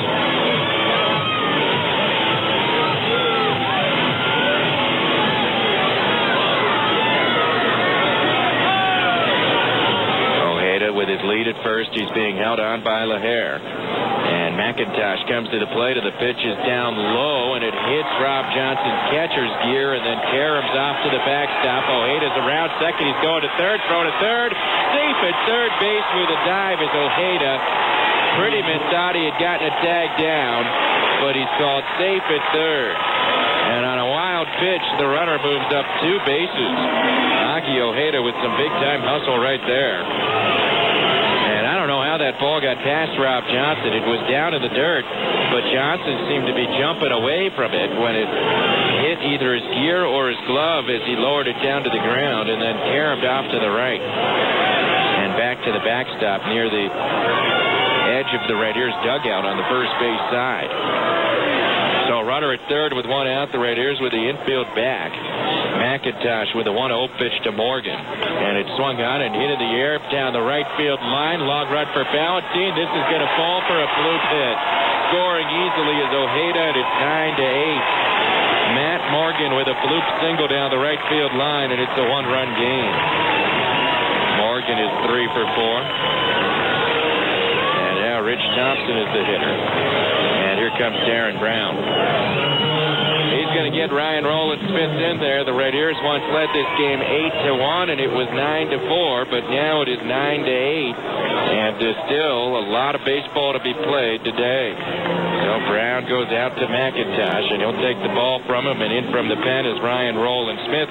We've got a pitching change brought to you by MVP Physical Therapy. Our most valuable patient is you. Bottom of the 7th inning, 1 out. Tacoma 9, Tucson 8.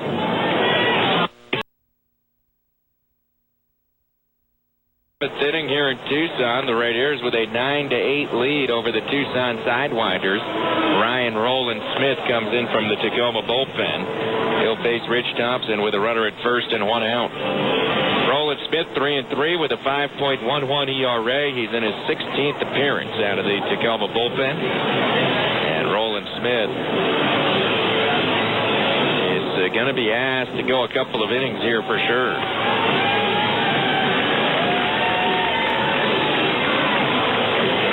Rowland-Smith, left-hander from Australia, ready to face Rich Thompson. This inning started with a single by Brian Barden. He went to second on a wild pitch, scored on an infield hit and a throwing error. Then Jamie D'Antona hit the 2-run homer to make it 9-7. With 1 out, Aki Ojeda walked, took 2 bases on a wild pitch, and scored on Matt Morgan's bloop single. And that's where we are now. Pitch to Thompson. He shows bunt, takes it down low, ball 1. Thompson shows bunt all the time. That's his priority at the plate, to bunt. Bunt for a hit. He looks out towards Rowland-Smith.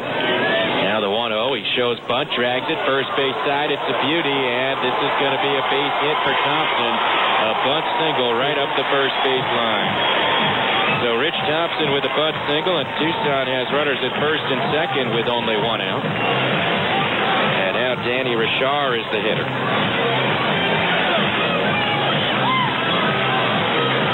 I wonder if more than half of Rich Thompson's hits are bunt hits. Possible. So 2 on with 1 out. Danny Richard will be the hitter. Beginning to think that 15 is going to be a good number of runs tonight. I think 15 will win it. Roland Smith with a pitch to Richard, and it's taken down low for a ball, 1-0. Pacific Coast League baseball in Tucson. Anything could happen. And you need to score a lot of runs. A whole lot. Now the 1-0 pitch from Roland Smith, and it is low for a ball. 2 balls, no strikes.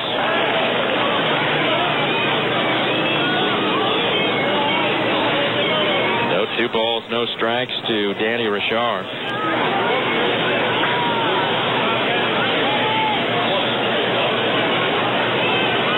Smith behind in the count. Now the 2-0 pitch is swung on and fouled back and out of play, and it goes to 2-1.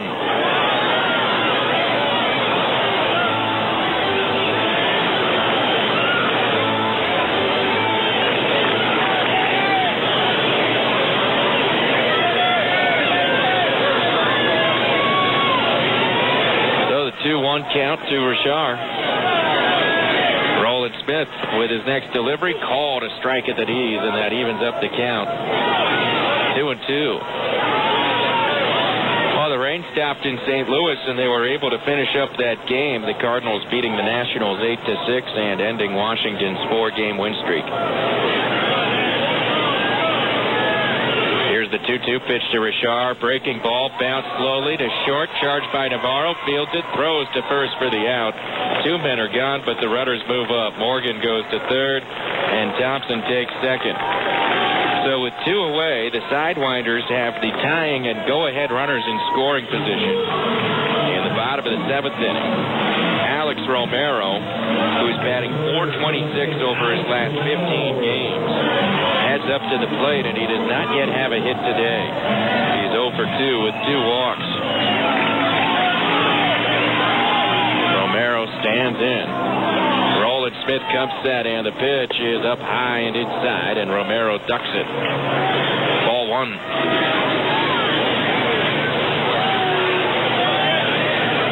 Now Roland Smith staring in for the sign. He comes set, and the pitch is in for a strike. 1-1. Morgan, the runner at third, is not a real speedy runner, but Thompson, the runner at second, who represents the go-ahead run for Tucson, he is a speedster. Outfield plays straight away with Romero at the plate. He does use the whole field. 1-1 from Roland Smith, poured in there for a strike, and it's 1-2. So Roland Smith out ahead in the count. 1 ball, 2 strikes to Alex Romero.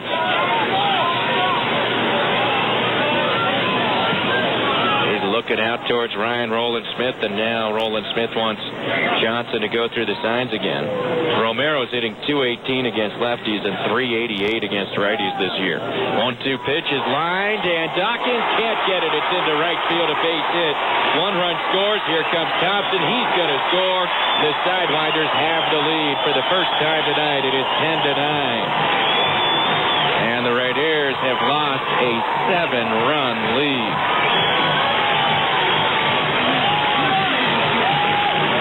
Alex Romero with 2 strikes lined that pitch just beyond the reach of Gookie Dawkins at second base, and it went into right field. Brian Bartlett opened up this inning with a single, and he bats for his second time here in the bottom of the 7th inning as the Sidewinders have batted around. They've scored 6 runs. Roland Smith's pitch is poured in there for a strike. It's 0-1. I still think that 15 is going to be the number, though. This one is a long way from being over. Roland Smith with the 0-1 pitch, and it is low for a ball. 1-1.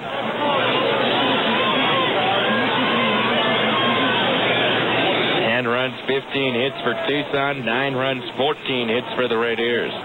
Roland Smith's 1-1 pitch is hit in the air to the second baseman Dawkins. He calls for it and makes the catch, and the inning is over. But 10 batters come to the plate for the Sidewinders, and they take the lead. They score 6 runs on 6 hits.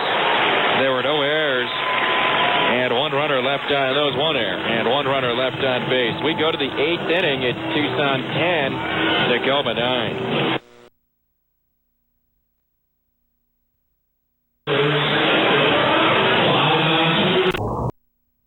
While we go to the 8th inning, it is Tucson 10, Tacoma 9. And the Rainiers now facing right-hander Adam Bass, who comes in from the Tucson bullpen. A pitching change brought to you by MVP Physical Therapy. Well, Bass is in relief of Casey Daigle. Daigle went to 2 1/3 innings and allowed 4 hits and 1 run. It was earned. Daigle did not walk a batter. He struck out 1. So Bass comes into the ball game, and now that Tucson has the lead, they start to bring in their top relievers. Bass, 3rd in the Pacific Coast League in earned run average. He's 2-1 with a 2.35 ERA. He just barely qualifies for the league ERA leaders. He has thrown only 38 innings this year, allowing 35 hits and 13 walks, striking out 24. More of a long reliever today. He's brought in with a 1-run lead in the 8th. Here's Adam Jones, top of the Rainiers lineup, 2 up, and the pitch from Bass to Jones is called a strike. 0-1 the count. Jones is 0 for 3 with a walk and a run scored. He's one of 2 Rainiers starters today without a hit in this game. The 0-1 swung on and hit foul and out of play on the first base side, and there's strike 2. So 2 balls, 2 strikes to Adam Jones.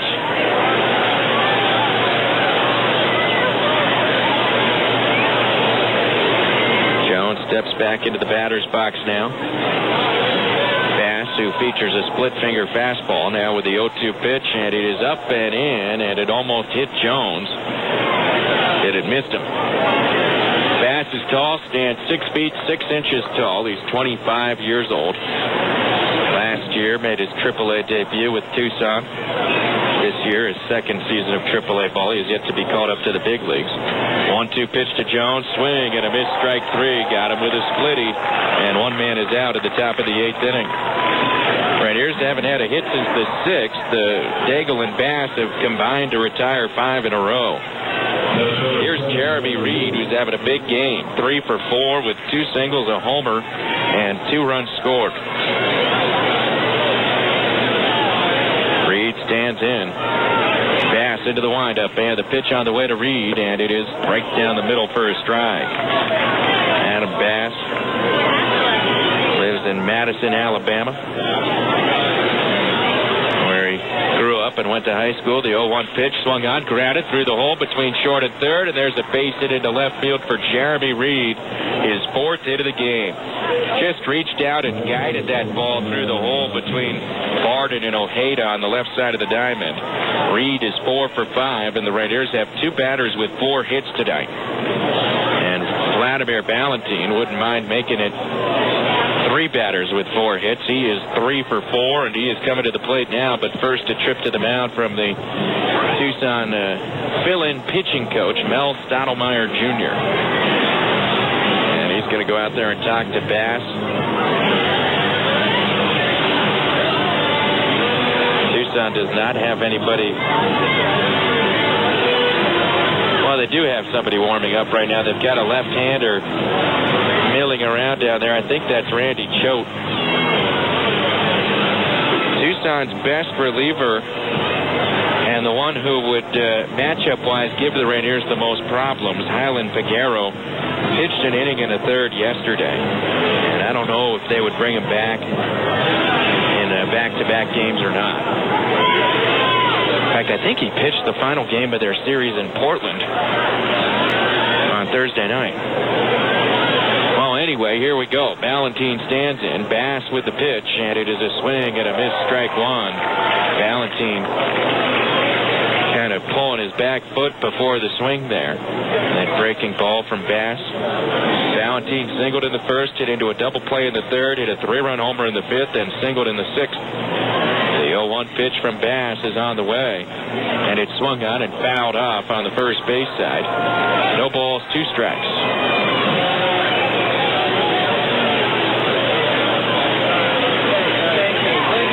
So 0-2 the count. Valentine had a base hit his last time on an 0-2 pitch. Reed, the tying runner at first with 1 out in the 8th. And Adam Bass turns and throws to first, and Reed is back in standing up. Reed's 4 for 5. Valentine 3 for 4. LaHare 4 for 4. The Rainiers have 15 hits and 9 runs, and they trail by 1 here in the 8th inning. Now the 0-2 pitch to Valentine, low for a ball. Valentine lays off of it. 1 ball, 2 strikes.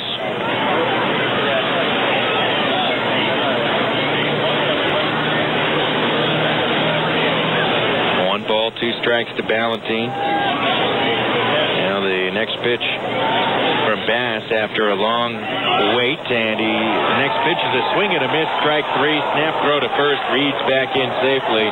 Valentine chased a split finger pitch low and away, and that's the second out in the top of the 8th. So Valentine, with his head down, walks back to the dugout. He knows that he chased ball 2. Here's Brian LaHare, who's 4 for 4 in the game, and now the manager, Bill Plummer, walks out to the mound, and he's going to bring in a left-hander to face LaHare with a tying runner on base and 2 outs at the top of the 8th. Well, it's the top of the 8th inning in Tucson, and the Sidewinders leading the Rainiers 10-9. The Rainiers, though, with Jeremy Reed at first base and 2 outs. Brian LaHare coming up to the plate. And Tucson brings in the submarining left-hander, Randy Choate. Choate has no record, a 3.32 ERA. And Choate is 31 years old. Last year, split time between the Diamondbacks and the Tucson Sidewinders. Always has good control and doesn't throw hard. He is using deception with his submarine-style delivery. He has a fastball that is not straight, and he has a slider that has all kinds of movement on it. And he's a left-hand specialist to face left-handed batters. Well, LaHare heads up to the plate. And LaHare has not had an easy time with lefties this year, batting .152 against them. Meanwhile, Tucson's closer, Chad Harville, has begun warming up in the bullpen. LaHare's 4 for 4 tonight. 2 singles, 2 doubles. The first pitch is way inside, and LaHare ducks, and it would have hit him. And a diving stop by the catcher, Morgan, to save a wild pitch. Wow, that first pitch was very wild.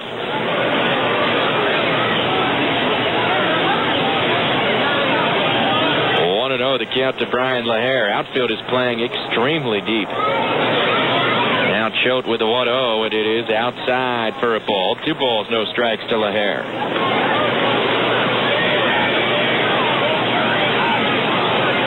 Reed with a modest lead at first base, being held on by D'Antona. The 2-0 to LaHare is low, ball 3. On deck is another left-handed hitter, Jeff Clement. 3-0 the count to LaHare. I think he'll probably be taken here. A walk moves the tying runner into scoring position. The 3-0 is over for a strike. Choate gets one over. 3-1. So 3 balls, 1 strike to Brian LaHare. Next pitch from Choate. Swung on and hit foul towards the Tucson dugout. That sends guys leaping out of the way. Full count, 3-2. Well, that does mean that Reed can run with the pitch, which of course increases his chance of scoring if LaHare were to hit one in the gap or maybe down the line. 3 balls, 2 strikes. And Choate with a move to first, and Reed back in easily. Reed didn't even have much of a lead. He was certainly not going to get picked off. 3 balls, 2 strikes, 2 outs, top of the 8th inning. Right here's down by a run. Reed with his lead at first. LaHare standing out towards the southpaw. Schultz, and the pitch is swung on and fouled back and out of play off the roof of Tucson Electric Park. And the ball bounces down into the concourse below. Kids go scrambling everywhere trying to get the souvenir.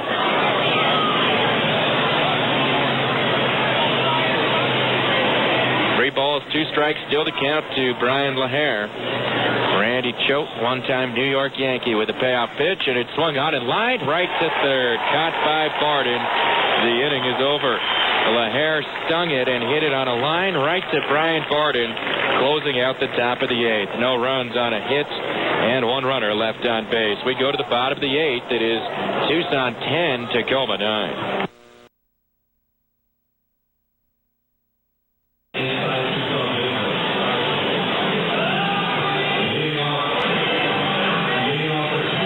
Go to the bottom of the 8th inning. The Tucson Sidewinders holding the lead 10-9 over the Tacoma Right Ears. The Right Ears have blown a 7-run lead this evening. Ryan Roland Smith on the mound here in the bottom of the 8th. He'll face Chris Carter, Jamie D'Antona, and D. Brown. D'Antona, the second batter in the inning, is a double away from hitting for the cycle. So Carter is first. He's 3 for 4 with 2 singles, a double, an RBI, and 2 runs scored. And the pitch is taken inside for a ball, 1-0. Roland Smith has been in there for 2/3 of an inning. He's allowed a run, and he allowed the 2-run single with 2 outs and 2 strikes to Alex Romero that brought in the tying and go-ahead runs. Carter drives one deep right field. Back this goes. It is gone. Chris Carter with his 4th homer of the year. The Stanford Cardinal goes deep, and it is 11-9 Tucson. So Carter is 4 for 5. The Sidewinders have been wondering where Carter's power went this year, and he has just hit his 4th homer of the year. Here's D'Antona, who needs a double, as mentioned, to hit for the cycle. So an insurance run there for Tucson on the homer by Carter. Now D'Antona has singled, tripled, and homered. And the pitch from Roland Smith is a breaking ball up and away and off Johnson's glove into the backstop. Ball 1.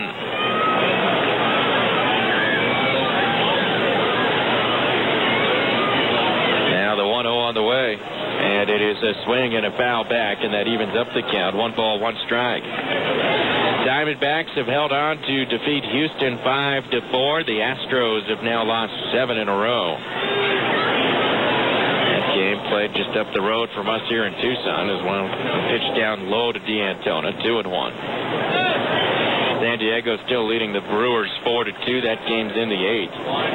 Everything else is done now. D'Antona lifts one to right center field. Moving into the alley is Jones, and he's going to reach out and make the catch for the first out here in the bottom of the 8th. So D'Antona does not get his double. 1 man out in the 8th, and now D. Brown will hit. Brown is 1 for 4 with a single and an RBI. The finals from the Coast League today. Fresno defeated Salt Lake in a day game 10-2. Justin Leone hit his 8th home run. And Tomas de la Rosa also went deep for Fresno. Here's a pitch down low to D. Brown, 1-0. New Orleans edged Omaha 2-1. Told you that Craig Brazel did not homer for Omaha today. Now the next pitch is high to Brown, 2-0. Brazel leading minor league baseball with 20 homers. Round Rock defeated Memphis 3-1 behind Philip Barzilla, who's now 6-1. The 2-0 to Brown, swung on and fouled back and out of play, 2-1. The Iowa Cubs beat Oklahoma 13-8. It was 13-1 going to the 9th inning, and Oklahoma scored 7 runs in the top of the 9th before Iowa got the final out. 2-1 pitch, swing and a foul back. 2-2 to Brown. Nashville leads Albuquerque 6-3 in the 9th inning at Isotopes Park. Colorado Springs and Sacramento are tied up 4-4 in the bottom of the 9th. Vegas is on top of Portland 6-1 in the 7th inning. Next pitch popped up down the left field line, and this is going to fall in for a base hit. Rounding first and then holding there is D. Brown with a fluke single down the left field line. He has his second hit of the game. A flare out over third. And now Augie Ojeda will be the batter. Ojeda is 0 for 3 with a walk. Switch hitter will bat right-handed. We're in the bottom of the 8th. Tucson leading 11-9. Looking ahead to the 9th, the Raiders' scheduled batters are Jeff Clement, Rob Johnson, and Ronnie Prettyman. Here's a pitch in for a strike to Augie Ojeda.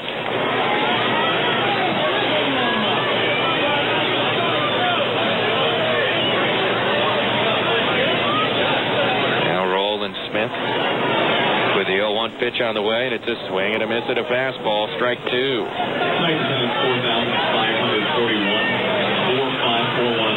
Perhaps you heard that in the background. The attendance 4,541 here in Tucson this evening.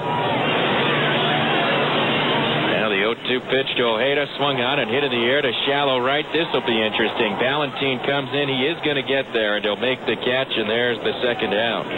So Ojeda retired on a fly to right field. 2 away, and here comes the catcher, Matt Morgan. The third game of this 4-game series is tomorrow evening at 6 o'clock. It's going to be Jake Woods for the Raiders against Evan McLean for Tucson. And Woods pitched 7 shutout innings against this club in Tacoma about 10 days ago. Here's a swing and a foul back by Morgan. Strike 1. The Raiders are going to hope that Woods can pitch another excellent game against this team. The Raiders bullpen entered this game today in the 2nd inning, and the Raiders bullpen's in pretty good shape in terms of available arms. As here's a pitch inside to Morgan.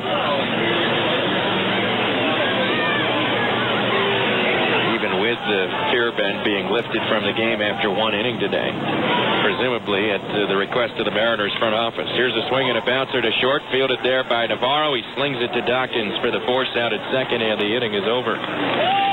So 1 run for Tucson in the 8th on 2 hits.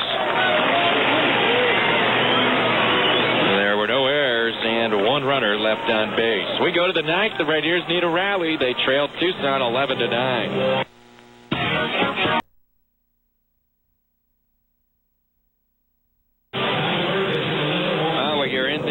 Inning, and the Raiders are down by 2. It is 11-9. Tucson with the lead. And now the Raiders have to deal with the Sidewinders closer. Chad Harville is 4th in the league with 10 saves. Hard-throwing right-hander. He's 4-0 with a 2.29 ERA.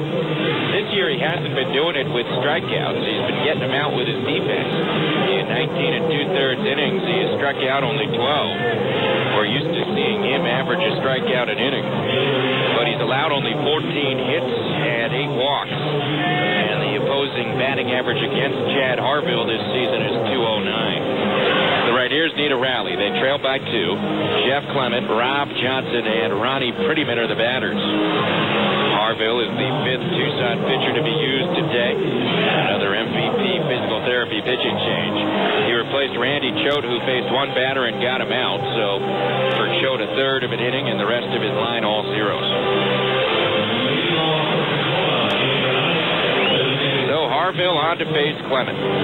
Clement is 1 for 3 with a single, a run scored. He has a sac fly and an RBI.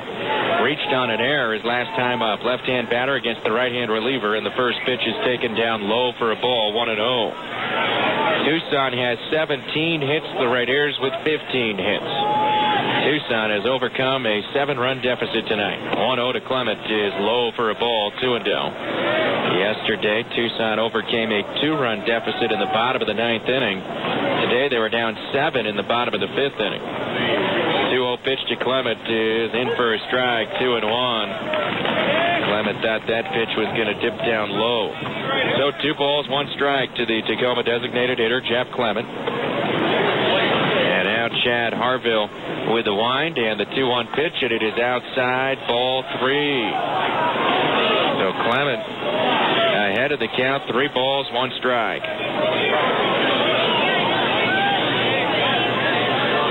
Now the pitch.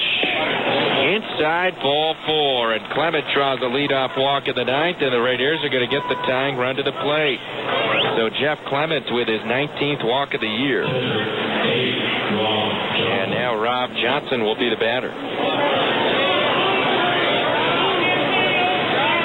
Johnson 1 for 4 with an RBI single back in the 4th inning. Johnson waving the bat back and forth. Now Harville with his pitch, and it is up and in for a ball, 1-0 to Johnson. So 1-0 the count to the Tacoma catcher.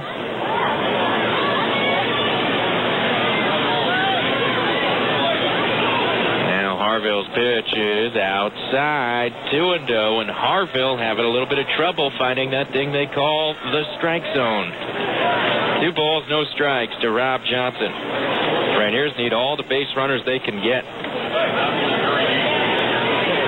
Now Harville's 2-0 pitch is called a strike right at the bottom edge of the strike zone. 2-1 now to Rob Johnson.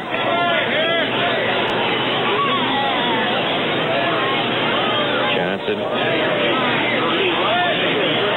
stands in. Here's the 2-1, and it is bunted foul. Johnson trying to bunt for a base hit there. He's pretty good at it, and he was trying to push one up the third baseline, but bunted it foul. So the count is even now, 2-2.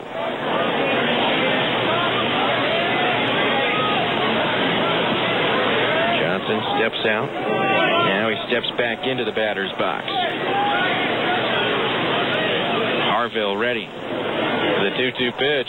Swung on and grounded right to short. Ojeda flip it to Richard for 1. On to first, high throw, and then the tag put on Johnson by D'Antona, who left the bag to grab the throw, and then brought the tag down on Rob Johnson to complete the double play. Nice play by Jamie D'Antona at first base, and 2 men are gone in the 9th. Rainiers are down to their last out. Ronnie Prettyman will be the batter. Prettyman is 0 for 3 with a walk. So the double play grounder, and the Rainiers down to their last gasp. The Rainiers have had some frustrating losses this year, as the pitch to Prettyman is down and in for a ball, and we might have to add this one into the box of tough losses. How many leads can be blown in a season? 1-0 pitch to Prettyman is over for a strike, 1-1. And this one was a huge lead, 8-1 in the 5th inning. But in Tucson, runs can score quickly. The 1-1 on the way to Prettyman. Swung on and hit foul out of play on the third base side, 1-2.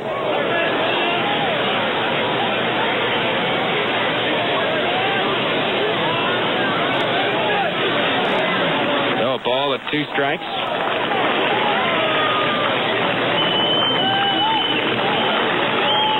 Prettyman looking out towards Chad Harville. Harville with his pitch, and it is swung on and hit in the air to right field. It goes out to Romero, who's there, and he'll make the catch, and that's the ball game. The Tucson Sidewinders with a huge comeback defeat the Tacoma Rainiers 11-9. We invite you to stay tuned for the Tacoma Rainiers post-game show coming up next. This has been an exclusive broadcast of Tacoma Rainiers baseball. Tuned for the post-game show Right here on Fox Sports Radio, 850 AM.